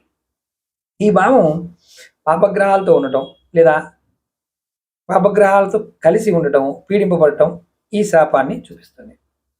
అలాగే మాతృకారక గ్రహం చంద్రుడు బలహీనపడటం, మేనమామ, తల్లి, సోదరుడు అంటే ఇక్కడ మేనమామ తల్లికి సోదరుడు కాబట్టి చంద్రుడు బలహీనపడటం వల్ల, పీడింపబడటం వల్ల కూడా ఈ శాప ప్రభావం కనిపిస్తుంది. ఇప్పుడు మరి ఈ శాపం వల్ల కలిగే ప్రభావాలు: మేనమామతో సంబంధాలు సరిగా ఉండవు, తరచూ గొడవలు అవుతాయి, ఆర్థిక సమస్యలు, అప్పులు చేయటం, ఎప్పుడు ఆర్థిక నష్టాలు రావడం, వ్యాపారంలో నష్టాలు రావడం, ఆర్థికంగా నిలదొక్కుకోవడంలో ఇబ్బంది పడటం. అలాగే చదువు విషయంలో, జ్ఞానం విషయంలో ఆటంకాలు వస్తాయి, చదువులో ఇబ్బందులు రావటం. అలాగే మనకి ఏదన్నా కోర్స్ చేస్తున్నామంటే బుర్ర పనిచేయదు. అలాగే తెలివితేటలకు సంబంధించిన విషయాల్లో సరైన విధంగా నిర్ణయాలు తీసుకోకపోవడం జరుగుతుంది. మానసిక సమస్యలు, ఎప్పుడు ఆందోళన, అయోమయం, సరైన నిర్ణయాలు తీసుకోకపోవడం. చాలామంది అంటుంటారు, ఏంట్రా వీడి ఇంత అయోమయంగా ఉన్నాడు అంటారు. వాడికి ఈ దోషం ఉందని అర్థం. అలాగే ఇంకొకటి, ఈ దోషం ఉందని తెలియడానికి చర్మ వ్యాధులు ఉంటాయి. గజ్జి, తామర ఇలాంటి చర్మ సంబంధిత వ్యాధులు ఎప్పుడు వెంటాడుతూ ఉంటాయి. అలాగే కమ్యూనికేషన్లో సమస్యలు, ఇతరులతో మాట్లాడేటప్పుడు సరిగ్గా మాట్లాడలేరు, సమర్థవంతంగా వాళ్ళతో మాట చెప్పలేరు, మాటలో స్పష్టత ఉండకపోవడం కూడా దీనికి ఒక సంకేతం. ఇప్పుడు నివారణ పరిహారాలు తెలుసుకుందాం. మేనమామని గౌరవించటం. ప్రస్తుత జన్మలో మీ మేనమామని అపారంగా గౌరవించండి, ఆయనకి సహాయం చేయండి, ఆయన అవసరాలు తీర్చండి, వారితో సత్సంబంధాలు ఏర్పరచుకోవడం ప్రయత్నించండి. అలాగే బుధునికి సంబంధించిన పూజలు, విష్ణు పూజ అంటే విష్ణు సహస్రనామం, విష్ణుమూర్తి పూజించడం ఖచ్చితంగా చేయాలి. అలాగే బుధ మంత్రం ఓం బుధాయ నమః లేదా మీరు విష్ణు సహస్రనామాలు ఏదో ఒక నామాన్ని చేయడం, నిత్యం జపం చేస్తూ ఉండాలి. గణపతి పూజ, గణపతి బుద్ధికి జ్ఞానానికి కారకుడు కాబట్టి గణపతిని పూజించడం. మీరు చెవులు పట్టుకొని ఒక 3 గుంజీలను తీయండి, దానివల్ల కూడా తగ్గుతుంది. దాన ధర్మాలు, బుధవారం నాడు లేదా బుధుడికి సంబంధించిన నక్షత్రాలు అశ్లేష, జ్యేష్ఠ, రేవతి ఈ నక్షత్రాల్లో పేదలకి, విద్యార్థులకి అవసరమైన వస్తువులు, పచ్చని వస్తువులు, పచ్చని పువ్వులు అంటే పెసలు లాంటివి, పచ్చని కూరగాయలు, పుస్తకాలు, పెన్ను ఇలాంటి బుధుడికి సంబంధించిన వస్తువులు దానం చేయడం. బుధవారం నాడు గోవుకి పచ్చగడ్డి పెట్టడం కూడా, ఆకుకూరలు తినిపించడం కూడా మీకు ఈ సమస్య తగ్గిస్తుంది. తీర్థయాత్రలు చేయడం, విష్ణుమూర్తి ఆలయాలు, విష్ణు దేవాలయం సందర్శించడం. క్షమాపణ, గత జన్మలో మా మేనమావ గారికి నేను చేసిన తప్పులు ఉంటే క్షమించండి, దేవతలారా నన్ను క్షమించండి అని కోరుకున్నా తగ్గిపోతుంది. చూడండి ఎంత గొప్పగా ఉందో. సనాతన ధర్మంలో చాలా అద్భుతంగా ఉంటాయి, కాకపోతే మనం అర్థం చేసుకోవడంలోనే ఇబ్బందులు పడుతూ ఉంటాం. అలాగే విద్యాభివృద్ధికి కృషి చేయడం అంటే మీరు చదువు విషయంలో విద్యను అభ్యసించడం, జ్ఞానాన్ని పెంపొందించుకోవడం, ఇతరులకు ఉన్న జ్ఞానాన్ని, మనకు వచ్చిన జ్ఞానాన్ని ఇతరులకు పంచిపెట్టడం. ఇవి మేనమామ శాపానికి సంబంధించిన పరిహారాలు. ఇప్పుడు మనం బ్రహ్మశాపం. బ్రహ్మశాపం అంటే జ్యోతిష్యులు, బ్రాహ్మణులు, గురువులు, ఇలా తల్లిదండ్రులు, ఆధ్యాత్మికమైన ధర్మానికి ప్రతీకగా ఉన్న వ్యక్తులు, వీరికి సంబంధించిన విషయాలలో అవమానించడం, వారిని నోటుకొచ్చి మాట్లాడటం, వారికి హాని కలిగించడం, వారి ఆస్తిని అపహరించడం, వారికి ఇవ్వవలసిన దాన్ని ఇవ్వకుండా మోసం చేయడం. అంటే కొంతమంది పూజ చేయించుకుని డబ్బులు కూడా ఎక్కుడుతూ ఉంటారు. అలాంటి వారందరూ కూడా బ్రహ్మశాపానికి గురైన వారు అవుతారు. అలాగే జ్ఞానాన్ని తక్కువ అంచనా వేయటం, వాటి కర్మ ఫలితాన్ని వారికి ఈ శాపం వస్తుంది. అంటే ధర్మానికి, జ్ఞానానికి, వివేకానికి ప్రతీకగా ఉన్న వారిని కించపరచడం కూడా, వారికి అన్యాయం చేయడం వల్ల కూడా ఈ శాపం కలుగుతుంది. ప్రస్తుత జనంలో దీనివల్ల జ్ఞానలోపము, ఆర్థిక కష్టాలు, సలహాలు తీసుకోలేకపోవడం, సాధారణ జీవితం గడపడం, అంటే ఏదో గడిపేస్తున్నాము అని గడిపేయటం, ఇటువంటి సమస్యలు కలగజేస్తుంది. ఇది ఉందని ఎలా తెలుస్తుంది? జాతక చక్రంలో గురువు బలహీనంగా ఉండటం. గురువు జ్ఞానానికి, ధర్మానికి, సంపదకి, అదృష్టానికి, గురువులకి పెద్దలే కారకుడు. గురువు నీచ స్థానంలో అంటే మకర రాశిలో, అలాగే శత్రుక్షేత్రంలో కనుక ఉండటం వల్ల, గురుడు అస్తంగత్వం చెందడం వల్ల బ్రహ్మశాపాన్ని చూపిస్తుంది. అలాగే గురువు పాపగ్రహాల కలయిక. గురువు కనుక రాహువు, కేతువు, శని, కుజుడు ఈ నలుగురిలో కలిసి ఉంటే వాటిచే చూడడం జరిగిన అంటే దృష్టి అంటాం, తీవ్రమైన బ్రహ్మశాపాన్ని ఉన్నట్టు లెక్క. గురువుతో రాహువు కలిసిన గురు చండాల యోగం వస్తుంది. ఇది బ్రహ్మశాపానికి అత్యంత ముఖ్యమైన సూచికలు ఒకటి. మీ జాతకంలో గురు చండాల యోగం ఉంది అంటే మీకు పూర్వజన్మలో మీరు గురువుల్ని, మిగతా వారిని మీరు ఇబ్బంది పెట్టారంటాం. అంటే ఇది ధర్మాన్ని పాటించకపోవడము, గురువుల్ని అఘోరపరచడము, అక్రమ సంపాదనను చూపిస్తుంది. అలాగే గురు శని కలయిక, ఆర్థిక కష్టాలు, జ్ఞానలోపం, అలాగే ఆధ్యాత్మిక మార్గంలో ఆటంకాలు. అలాగే గురువు కేతువు కలిస్తే కనుక ఆధ్యాత్మికతలో అతిశయం. అంటే ఎగ్జాంపుల్ చెప్తాను. అతిశయం అంటే దీపారాధన చేయండి, ఒత్తులు వేసి నూనె పోసి అని చెప్పాం అనుకోండి, నువ్వుల నూనె పోసి దీపారాధన చేయండి చెప్పాం. తెల్లటి ఒత్తులు వేయాలి అని చెప్పాం. దానికి అతిశయం ఎలా ఉంటుందంటే, ఈ దీపాన్ని బొట్టు పెట్టాలా, పసుపు పెట్టాలా, నా దగ్గర మంచి నూనె ఉంది, అది పొయ్యాలా?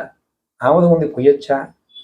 నా దగ్గర ఏమీ లేదు, నేను ఎలా చెయ్యాలి? అతిశయం. ఇది ఇలాంటి అంటే ఆధ్యాత్మిక విషయాల్లో అతిగా ఉండేవారందరూ కూడా ఈ దోషం ఉన్నట్టు లెక్క. అలాగే ధర్మం పట్ల అనాసక్తి, అంటే అనాసక్తి అంటే ఇంట్రెస్ట్ లేదు, ధర్మం అంటే ధర్మం లేదు పాలిపో అంటారు. ఇది కూడా దీనికి కారణం. అలాగే జాతక చక్రంలో 9వ భావం పీడింపబడటం. ఇది చాలామందికి ఏంటంటే ధర్మానికి, తండ్రికి, గురువుకి, పూర్వీకులకు సంబంధించిన స్థానం 9వ భావం. ఉన్నత విద్యకు కూడా కారణం.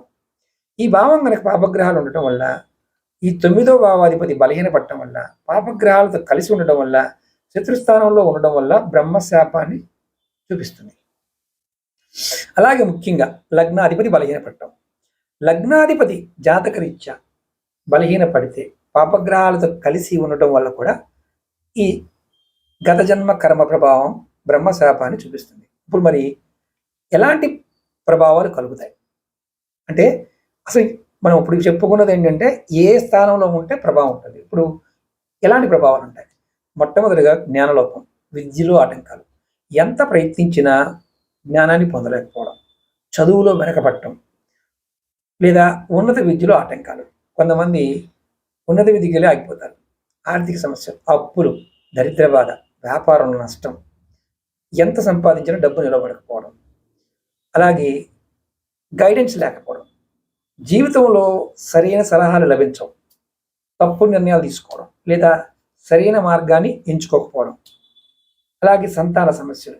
ఈ గురువు సంతానకారకుడు కాబట్టి సంతానలేమి, సంతానానికి సంబంధించిన కష్టాలు ఎదురవడం, ఆధ్యాత్మిక వృద్ధి రావడం, అంటే గుళ్ళు గోపురాలు తిరగరు, ఆధ్యాత్మిక మార్గంలో పురోగతి లేకపోవడం, భక్తి లేకపోవడం, అలాగే దైవత్వాన్ని ప్రశ్నించడం. చాలామంది ఇలా చేస్తే పని అవుద్దా, దేవుడు ఇచ్చేస్తాడా అనే వారందరూ ఈ వర్గానికి సంబంధించిన వారు. గౌరవ లోపం, సమాజంలో గౌరవం అనేది ఉండదు, లభించదు అనమాట. గౌరవం అసలు ఉండదు, భక్తి లేకపోవడం, అలాగే అపకీర్తి పాలు కావడం, ఇది కూడా ఇది కారణం. అలాగే గురువులతోనూ పెద్దలతోనూ సంబంధాలు విడిచిపడతాయి. గురువులతో పెద్దలతో ఎప్పుడు తండ్రితో సంబంధాలు సమస్యలు ఎప్పుడు ఉంటాయి. ఇది ఒక పెద్ద సమస్య. ఇప్పుడు నివారణలు ఎలా చేసుకోవాలి? గురువుల్ని, పండితుల్ని గౌరవించటం. ప్రస్తుత జన్మలో గురువులు, బ్రాహ్మణులు, పండితులు, మీకన్నా పెద్దవారిని, జ్ఞానం ఉన్నవారిని, మీ స్కూల్ టీచర్నైనా గౌరవించండి. పిల్లలకి నేను చెప్పే మాట ఒకటే, మీరు మీ స్కూల్ టీచర్కి రోజు కాళ్ళకి నమస్కారం చేయండి. మీ జ్ఞానం అనేది ఎలా పెరుగుతుందో చూసుకోండి, వారికి సేవ చేయండి, వారి ఆశీస్సులు తీసుకోండి, మీకు చాలా అద్భుతమైన ఫలితాలు కలుగుతాయి. అలాగే గురువుకు సంబంధించి పూజలు, అంటే దక్షిణామూర్తి పూజ, జ్ఞానకారకుడైన దక్షిణామూర్తిని, అంటే శివరూపమే కాబట్టి పూజించాలి. గురుమంత్రం ఓం బృహస్పతియే నమః, ఓం బృహస్పతియే నమః, ఈ మంత్రాన్నైనా మీరు నిత్యం జపించడం. గురువార వ్రతం, అంటే గురువార వ్రతం అంటే ఏంటంటే ఉపవాసం ఉండి గురువులకు సంబంధించిన దేవాలయాలకు సందర్శించడం, పూజలు చేయడం చేయాలి.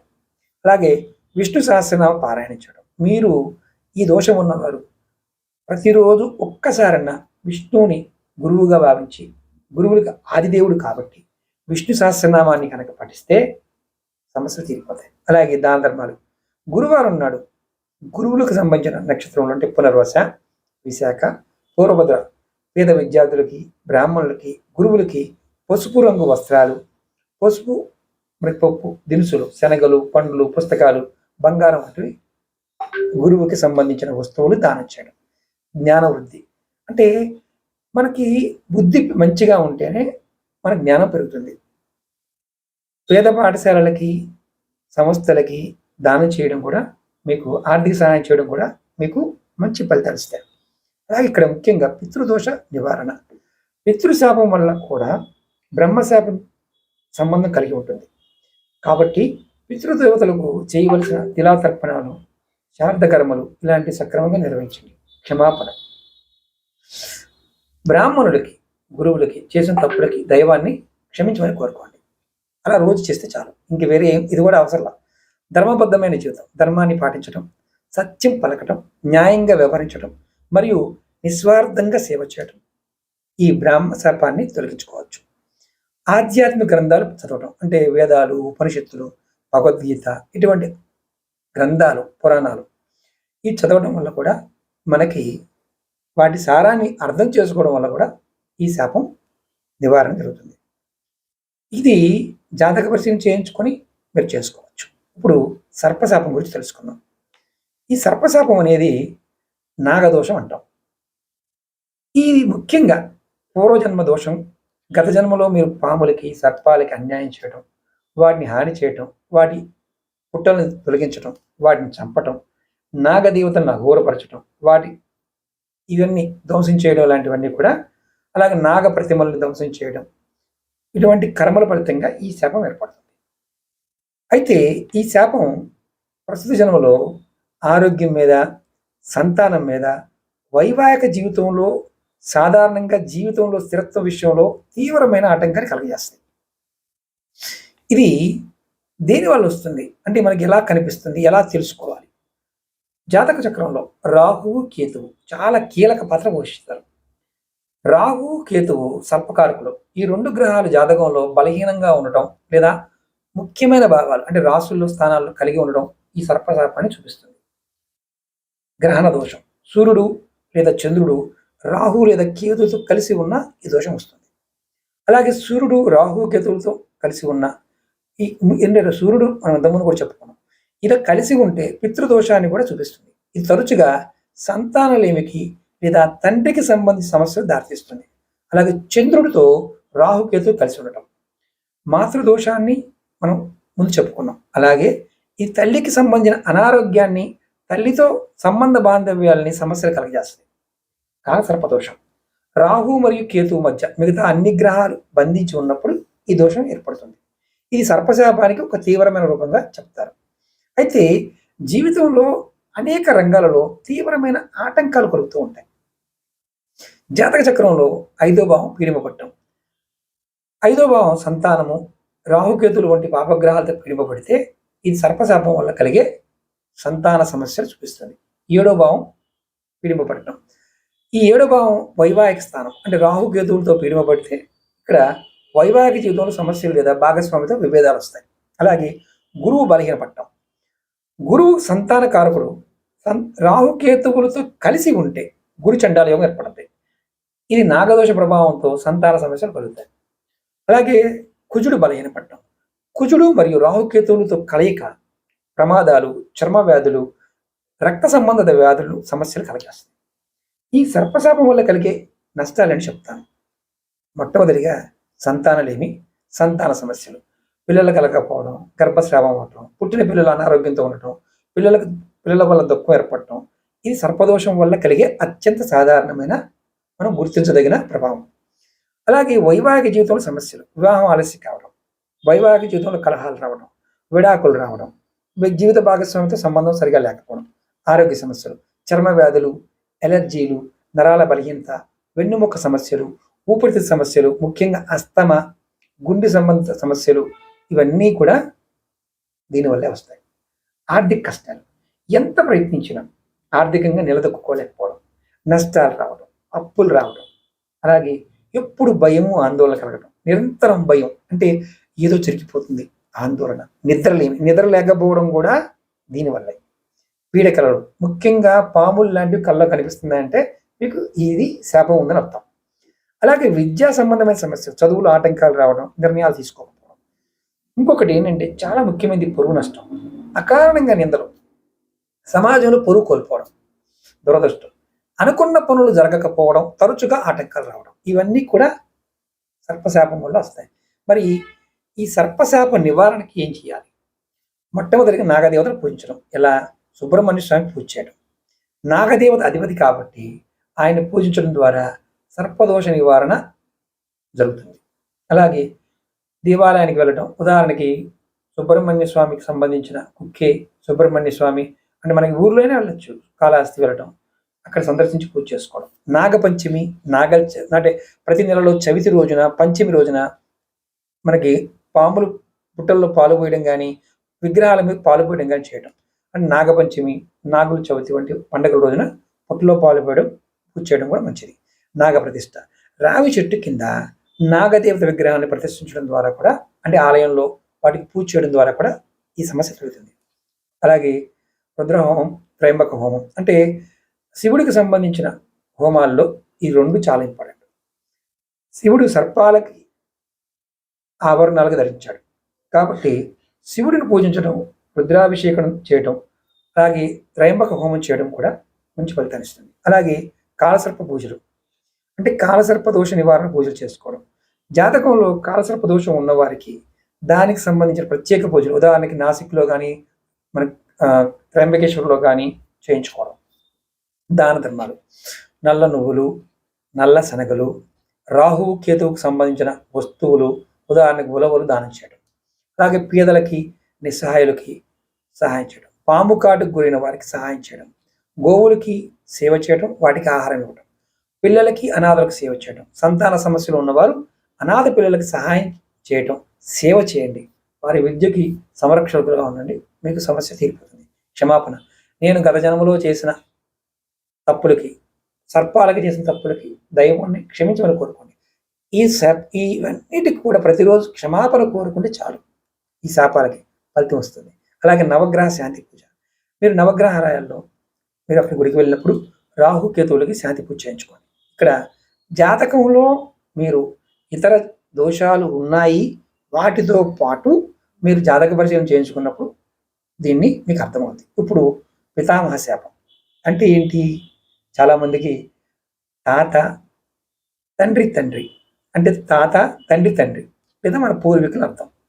ఈ శాపం గత జన్మలో తాత ముత్తాతల్ని లేదా కుటుంబంలో ఉన్న మన చాలా పెద్దవాళ్ళు ఉంటారు కదా, వృద్ధులు, వాళ్ళని అఘోరపరచడం, వారికి హాని కలిగించడం, వారి ఆస్తులు అపహరించడం, వారి బాధ్యతలు మనం పూర్తిగా విస్మరించడం, వారికి సంబంధించిన పనులు, ఆచారాలు, సంప్రదాయాలు విస్మరించడం, ఈ కర్మ ఏర్పడుతుంది, ఈ శాపం ఏర్పడుతుంది.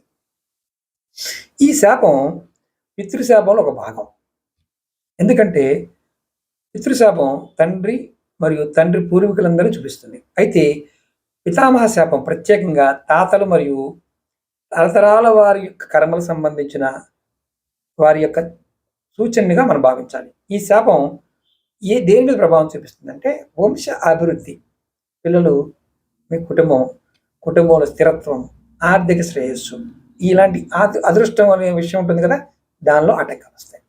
ఇప్పుడు జాతక చక్రం ఎలా గుర్తించాలంటే సూర్యుడు 9వ భావంలో పీడింపబడటం అంటే సూర్యుడు తండ్రి కారకుడు, పితృదేవతల కారకుడు, గౌరవానికి కారకుడు. సూర్యుడు బలహీనపడటం, నీచ స్థానంలో ఉండటం అంటే శత్రుస్థానంలో ఉండటం, లేదా రాహువు కేతువు శని వీటితో కలిసి ఉండటం లేదా చూడబడటం. సూర్యుడు రాహు ఇద్దరు కూడా, సూర్యుడు కేతువు ఇలా ఏ ఇద్దరు కలిసి ఉన్న ఈ దోషం చాలా బలమైన సూచనగా భావించాలి. అలాగే 9వ భావంలో తండ్రి, మన పూర్వీకులు, ధర్మానికి, అదృష్టానికి, గురువుకి కారణం. ఈ భావం కనుక పాపగ్రహాలతో ఉండటం వల్ల, ఈ జాతకుడికి పాపగ్రహాలతో కలిసి ఉండడం వల్ల కూడా ఇది ఏర్పడుతుంది. అలాగే బృహస్పతి, గురువు బలహీనపడటం. గురువు పూర్వీకులకు సంబంధించిన సంతానానికి కారకుడు కాబట్టి గురువు జాతకం బలహీనపడటం వల్ల కూడా దీనికి ముఖ్యంగా రాహువు కానీ కేతువు కానీ కలిసి గురువుతో ఉన్నప్పుడు గురు చండాల యోగం ఏర్పడుతుంది కదా, అప్పుడు ఇది వస్తుంది. దానివల్ల సంతానానికి ఆర్థిక సమస్యలు ఎక్కువ వస్తాయి. అంటే 2వ భావం కుటుంబ స్థానం, మనకి 2వ భావము 11వ భావము లాభస్థానం, ఈ 2 పీడింపబడతాయి. ఈ భావం పీడింపబడితే కుటుంబము, సంపద, వంశాభివృద్ధి ఇవన్నీ కూడా తగ్గిపోతాయి. ఇవి ముఖ్యంగా గుర్తుంచుకోవాలి. కేతువు యొక్క పాత్ర ఇక్కడ చాలా ముఖ్యం. ఏంటంటే కేతువు పూర్వీకులకి, మన వారసత్వ కర్మలకి ప్రతీకగా ఉంటాడు. కేతువు ముఖ్యంగా 5వ భావము 9వ భావంలో ఉండి ఇతర గ్రహాలతో పీడింపబడటం వల్ల దోషం వస్తుంది. ఇప్పుడు ఈ పితామహ శాపం వల్ల కలిగే ప్రభావాలు తెలుసుకుందాం. వంశాభివృద్ధిలో ఆటంకాలు వస్తాయి, ఆర్థిక కష్టాలు, ఆస్తి సమస్యలు వస్తాయి, కుటుంబ కలహాలు, అశాంతి వస్తుంది, అదృష్టం లేకపోవడం జరుగుతుంది. అంటే ఆరోగ్య సమస్యలు రావటం, సమాజంలో ఉన్న వారితో వృత్తిపరమైన ఆటంకాలు రావడం జరుగుతుంది. అంటే వృత్తిలో స్థిరత్వం లేకపోవడం, గౌరవం కోల్పోవడం, ప్రభుత్వంతో సమస్యలు రావడం, మానసికమైన ఆందోళన, ఎప్పుడు నిరంతరం నిరాశ, నాకు జరగవు అనుకోవడం కూడా ఇదొక కారణం. ప్రశాంతత లేకపోవడం, ఏ పని చేపట్టినా ఆటంకాలు, విజయం సాధించకపోవడం, నిరంతరం దురదృష్టం వెన్నంటే ఉంటుంది. అలాగే కుటుంబ కలహాలు, ఎప్పుడు కుటుంబంలో గొడవలు, సామరస్యం లేకపోవడం జరుగుతాయి. ఆర్థిక కష్టాలు, ఆస్తి సమస్యలు, పూర్వీకులు ఇచ్చిన ఆస్తి విషయంలో సంబంధించిన వివాదాల్లో ఈ వారసత్వ సమస్యలు ఎప్పుడు దరిద్రాన్ని వెంటాడుతూనే ఉంటుందన్నమాట. సంపద నిలవదనమాట. అలాగే ఇప్పుడు ఈ సమస్యని, ఈ పితామహ శాప నివారణకి ఏం చేయాలి? తిలాతర్పణం. ప్రతి అమావాస్యకి పితృపక్షంలో కానీ, అంటే భాద్రపద మాసం, అంటే భాద్రపద బహుళ పాడ్యం నుండి అమావాస్య వరకు పితృదేవతలకి, తాతలకి, ముత్తాతలకి, వీళ్ళకి నువ్వులు తర్పణ ఇవ్వడం. అంటే మీ పెద్దవాళ్ళు అంటే వారికి ఇప్పించండి. శారదకర్మలు అంటే ప్రతి వీడియోలో మనం చెప్పుకుంటూ వస్తున్నాం. పూర్వీకులకి ఈ తిథి ప్రకారం ఈ శారదకర్మలు చేయడం, వార్షిక ఆబ్దికాలు నిర్వహించడం, పిండ ప్రదానం, గయ కానీ, కాశీ కానీ, రామేశ్వరం కానీ ఇలాంటి క్షేత్రాలు వెళ్ళినప్పుడు వారికి పితృతర్పణాలు ఇవ్వటం పితామహ శాపాన్ని నివారించడానికి అత్యంత శక్తివంతమైన పరిహారాలు ఇది ఒకటి. అలాగే పెద్దవారిని, వృద్ధుల్ని గౌరవించడం, వారికి సేవ చేయడం, కుటుంబంలో ఉన్న వృద్ధులు, ముఖ్యంగా తాతలు, నానమ్మలు, అమ్మమ్మలు ఇలాంటి వారందరికీ వారిని గౌరవించడం, వారికి నమస్కారం చేయడం, వారి ఆశీర్వాదం తీసుకోవడం చాలా మంచిది. అలాగే సూర్యుడికి సంబంధించిన పూజలు, సూర్య నమస్కారం ప్రతిరోజు చేతులు పైకెత్తి సూర్య నమస్కారం చేయడం, ఆది సూర్యోదయ చదవడం. అలాగే గురువుకి సంబంధించిన పూజలు అంటే గురు మంత్రాన్ని ఓం గురువే నమః ఈ మంత్ర జపం చేయడం, బ్రాహ్మణులకి, గురువులకి, పండితులకి గౌరవించడం, వారికి దానాలు చేయడం. అలాగే దాన ధర్మాలు, బ్రాహ్మణులకి అన్నదానం చేయడం, వస్త్రదానం చేయడం, ఆవులకి సేవ చేయడం, వాటికి ఆహారం ఇవ్వడం, పేదలకి, అనాథలకి ఆర్థిక సహాయం చేయడం. అలాగే మనం వీలైతే శివుడికి సంబంధించిన రుద్రాభిషేకం, త్రయంబక హోమం నిర్వహించుకోవడం ఈ కర్మ ప్రభావం తగ్గించుకోవడం కోసం సహాయపడుతుంది. క్షమాపణ, గత జన్మలో చేసిన పెద్దలకి నేను చేసిన తప్పు ఉంటే క్షమించమని ప్రతిరోజు కోరుకోండి. అలాగే ధర్మబద్ధమైన జీవితం గడపడం, ప్రస్తుత జీవితంలో ధర్మాన్ని పాటించడం, న్యాయంగా వ్యవహరించడం, ఇతరులకు సహాయం చేయడం, అహింసని పాటించడం ఈ శాప ప్రభావం తగ్గిస్తుంది. ఇది కూడా మీరు జాతక చక్రాన్ని పరిశీలించుకోవచ్చు. ముఖ్యంగా ఇప్పుడు ఆత్మహత్య శాపం గురించి తెలుసుకుందాం. ఏంటంటే ఆత్మహత్య శాపం మీరు అనుకోవచ్చు. మీరు గత జన్మలో అంటే ఇది చాలా తీవ్రమైన పూర్వజన్మ దోషంగా చెప్తారు. ఒక వ్యక్తి ఆత్మహత్య చేసుకోవడం ద్వారా లేదా ఆత్మహత్య ప్రయత్నించడం వల్ల ఈ శాపం ఏర్పడుతుంది. జీవితాన్ని మధ్యలోనే ముగించడం, ఒకరి ఆత్మహత్యని పురికొల్పడం తీవ్రమైన కర్మగా శాస్త్రం చెప్తుంది. దీని ఫలితంగా ఈ జన్మలో అనేక సమస్యలు వస్తాయి. ఆత్మహత్య అనేది భగవంతుడు ప్రసాదించే జీవితాన్ని నిరాకరించడము, కర్మలు మధ్యలో వదిలేయటము. దీనివల్ల ఆత్మకు తగిలిన ముక్తి లభించదు. అంటే చనిపోయిన వారు ముక్తి లభించదు, మళ్ళీ అదే కర్మ ఫలితం వల్ల వారు అనుభవిస్తారు, భూమిపైకి రావడం జరుగుతుంది. చాలా సంవత్సరాలు ఈ శాప ఫలితం జన్మలో తీవ్రమైన మానసిక, శారీరక, అదృష్టానికి సంబంధించిన సమస్యలు కలగజేస్తాయి. దీన్ని ఎలా గుర్తించాలి? లగ్నము, లగ్నాధిపతి బలహీనపడటం అంటే వ్యక్తిత్వాన్ని, ఆరోగ్యాన్ని, జీవితాన్ని చూపించే లగ్నము నీచ స్థానంలో ఉండటము, అలాగే శత్రుక్షేత్రంలో ఉండటము, పాపగ్రహాలతో అంటే శని, రాహువులతో, కేతువు, కుజుడితో కలిసి పీడింపబడటం, అలాగే చంద్రుడు మరియు అలాగే అంటే చంద్రుడు జాతకంలో ఉన్న స్థితి, చంద్రుడు మనసుకు సంబంధించిన భావోద్వేగాలని, అలాగే మనోకారకుడు కాబట్టి నీచ స్థితిలో శత్రుస్థానంలో ఉన్న లేదా పాపగ్రహాలతో, ముఖ్యంగా రాహుతో కానీ, కేతువుతో కానీ, శనితో కలిసి ఉండడం వల్ల ఇది ఏర్పడుతుంది. చంద్రుడు, రాహు, కేతువుతో కలయిక వల్ల కూడా ఈ తీవ్రమైన మానసిక ఆందోళన, నిరాశ, ఆత్మహత్య ఆలోచనలకు దారితీసే గ్రహయోగాలు ఏర్పడతాయి. 8వ భావం జాతకంలో 8వ భావం కూడా మనకి ఆయుష్, మరణానికి, మార్మిక విషయాలకు కారణమవుతుంది. ఈ భావం కనుక పాపగ్రహాలు ఉండటం వల్ల కూడా దీని అధిపతి బలహీనపడటం వల్ల కూడా ఇది ఏర్పడుతుంది. ఆత్మకారకుడైన సూర్యుడు బలహీనపడటం వల్ల కూడా మనకి ఈ సమస్య వస్తుంది.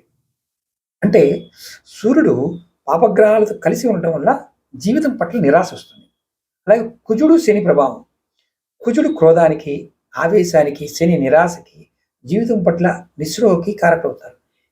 ఈ గ్రహాలు లగ్నంలో చంద్రుడితో కానీ 8వ భావాధిపతితో ఉన్న అంటే 8వ భావం పైన ప్రతికూల ప్రభావం చూపిస్తారు. నపుంసక గ్రహాలు అంటే బుధుడు, శని, కేతువులు నపుంసక గ్రహాలు అంటారు. ఈ లగ్నంలో చంద్రుడితో కానీ 8వ భావంతో ఉంటే తీవ్ర ప్రభావం చూపిస్తారు. అలాగే ధనాధిపతి. ధనాధిపతి అంటే మనకి రెండో భావాధిపతి, అలాగే లాభాధిపతి అంటే 11వ భావాధిపతి బలహీనపడటం. మనం చేసే పనులు, జీవనోపాధి, ఆర్థిక స్థిరత్వం లేకపోవడం, ఈ సంబంధ బాంధవ్యాలు అంటే బలహీనంగా ఉంటాయి. మనం ఈ ఆత్మహత్య శాపం వల్ల కలిగే ప్రభావాలు తెలుసుకున్నాం. తీవ్రమైన మానసిక సమస్యలు, డిప్రెషన్, ఆందోళన, ఆత్మహత్య ఆలోచనలు, మానసిక అస్థిరత్వం, తరచు పీడకల్లో. అది పీడకల్లో వస్తుంది అంటే పూర్వజనంలో ఆత్మహత్య శాపం ఉందని అర్థం.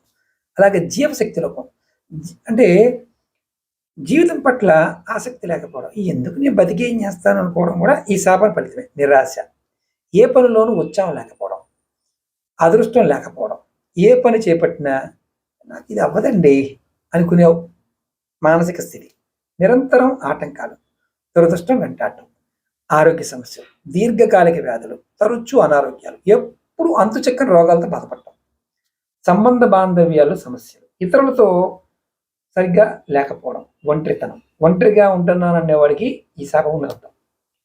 ఆయుష్ అంటే కొంతమందికి ఆయుష్ కోరుకోవడం, అకాల మరణం లేదా ప్రమాదాల వల్ల మరణించడం, అంటే పెద్ద ఆపరేషన్ల వల్ల మరణించడం, భవిష్యత్తు పైన భయం, ఏం జరిగిపోద్దో అనే భయం, నిరాశావాదం. ఇప్పుడు దీనికి నివారణ పరిహారాలు ఏంటి? మహామృత్యుంజయ మహామంత్రం జపించడం. అలాగే ఎవరికైతే ఇలా ఉన్నవారు ప్రతిరోజు ఈ మంత్రాన్ని 21 సార్లు, 54, 108 రెగ్యులర్గా చేసుకోవడం, లేదా 11 సార్లన శివుడికి పూజ చేయడం. ఎందుకంటే కాలానికి అధిపతి శివుడు కాబట్టి శివుడికి అభిషేకం చేయడం ద్వారా మనం ఈ సమస్య నుంచి బయటపడవచ్చు. అలాగే రుద్రహోమం కూడా చేసుకోవచ్చు. హనుమాన్ పూజ, ధైర్యానికి రక్షకుడు కారకుడైన హనుమంతుడిని పూజించడం కూడా, రోజు హనుమాన్ చాలీసా పారాయణ చేయడం వల్ల కూడా ఈ సమస్య నుంచి బయటపడవచ్చు. ఇష్టదేవత ఆరాధన, మీ ఇష్టదేవతను నిత్యం పూజించడం ద్వారా కూడా మీరు బయటపడవచ్చు. చంద్రుడికి సంబంధించిన పరిహారాలు ఏంటంటే పాలు, బియ్యము, వెండి సోమవారం నాడు దానం చేయండి. ఓం చం చంద్రాయ నమః మంత్రం జపించాడు. శివుడికి సోమవారం నాడు పాలతో అభిషేకం చేయడం, దాన ధర్మాలు, అనాథాశ్రమంలోనూ వృద్ధాశ్రమంలోనూ సేవ చేయడం, ఆహారాలు, వస్త్రాలు ఇవ్వటం, ఆరోగ్య సమస్యలతో బాధపడుతున్న వారికి సహాయం చేయడం, నిస్సహాయులు, వారు నిరాశ్రయులు, ఇలాంటి వారికి ఆశ్రయం కల్పించడం, క్షమాపణ, గత జన్మలో చేసిన తప్పులకి దైవాన్ని క్షమించమని మనస్ఫూర్తిగా కోరుకోవడం. ఒక్క విషయం ఏంటంటే ఇందులో ఏది చేసినా ఫలితం ఉంటుంది. క్షమాపణ కోరుకున్నా ఫలితం ఉంటుందని అర్థం. అలాగే ధర్మబద్ధమైన జీవితాన్ని గడపడం, ప్రస్తుత జీవితంలో ధర్మాన్ని పాటించడం, నిస్వార్థమైన సేవ చేయడం, అహింసని పాటించడం, సానుకూలమైన దృక్పథాన్ని కలిగి ఉండడం. మానసికంగా కొన్ని సందర్భాల్లో ఇబ్బంది పడతారు కాబట్టి దీనికి కౌన్సిలింగ్ చేసుకోవడం, అంటే మానసిక నిపుణుల దగ్గరికి వెళ్ళి సంప్రదించి చికిత్స తీసుకోవడం, జ్యోతిష పరిహారాలతో పాటు వైద్యపరమైన సహాయం కూడా తీసుకోవడం మంచిది. రత్నధారణ, మీరు ఉంగరాలు ధరించడం, అంటే ఇది కూడా మీరు ఏది దోషం ఉందో దాని ప్రకారం రత్నం ధరించవచ్చు. ఈ ఆత్మహత్య శాపం అనేది చాలా సున్నితమైంది, తీవ్రమైన సమస్య, అంటే చాలా ఇబ్బంది పడుతుంది. జ్యోతిషపరంగా, మానసిక పరంగా, ఆరోగ్యపరంగా మీకు ఆత్మహత్య ఆలోచనలు ఉన్నట్లయితే తక్షణమే మీరు మానసిక ఆరోగ్య నిపుణులు, సైకియాట్రిస్ట్ని కలవండి, కౌన్సిలింగ్ చేయించుకోండి. మనం జ్యోతిష పరిహారాలు చేస్తూ ఇది ఒక సాధనం అంటే మీరు ఒకటే గుర్తుంచుకోండి, జ్యోతిష పరిహారాలన్నీ కూడా ఒక సహాయక సాధనం మాత్రమే, కానీ ఇవి వైద్యపరమైన మానసిక చికిత్సకు సంబంధించిన ప్రత్యామ్నాయాలు కావు. కాబట్టి హోమియోపతి కానీ, అలోపతి కానీ, ఆయుర్వేదం కానీ ఇలాంటి సమస్యలు ఉన్నవారు ఖచ్చితంగా ట్రీట్మెంట్ తీసుకోండి. అలాగే మీకు ఈ వీడియో మీద మీ అభిప్రాయాన్ని ఖచ్చితంగా కామెంట్ చేయండి. అలాగే మీకు ఈ వీడియో నచ్చినట్లయితే లైక్ చేయండి. ఈ వీడియోని మీ మిత్రులకి, స్నేహితులకి, చాలామందికి షేర్ చేయండి. పెద్ద వీడియోనే కానీ ఇది మీరు ఖచ్చితంగా ప్రయత్నం చేస్తే మీకున్న దోషాలు తొలగించుకోవడానికి నా వంతుగా నాకున్న జ్ఞానంతో, మీకు అమ్మవారు నాకు ఇచ్చిన జ్ఞానంతో మీకు ఈ వీడియోని తెలియజేశాను.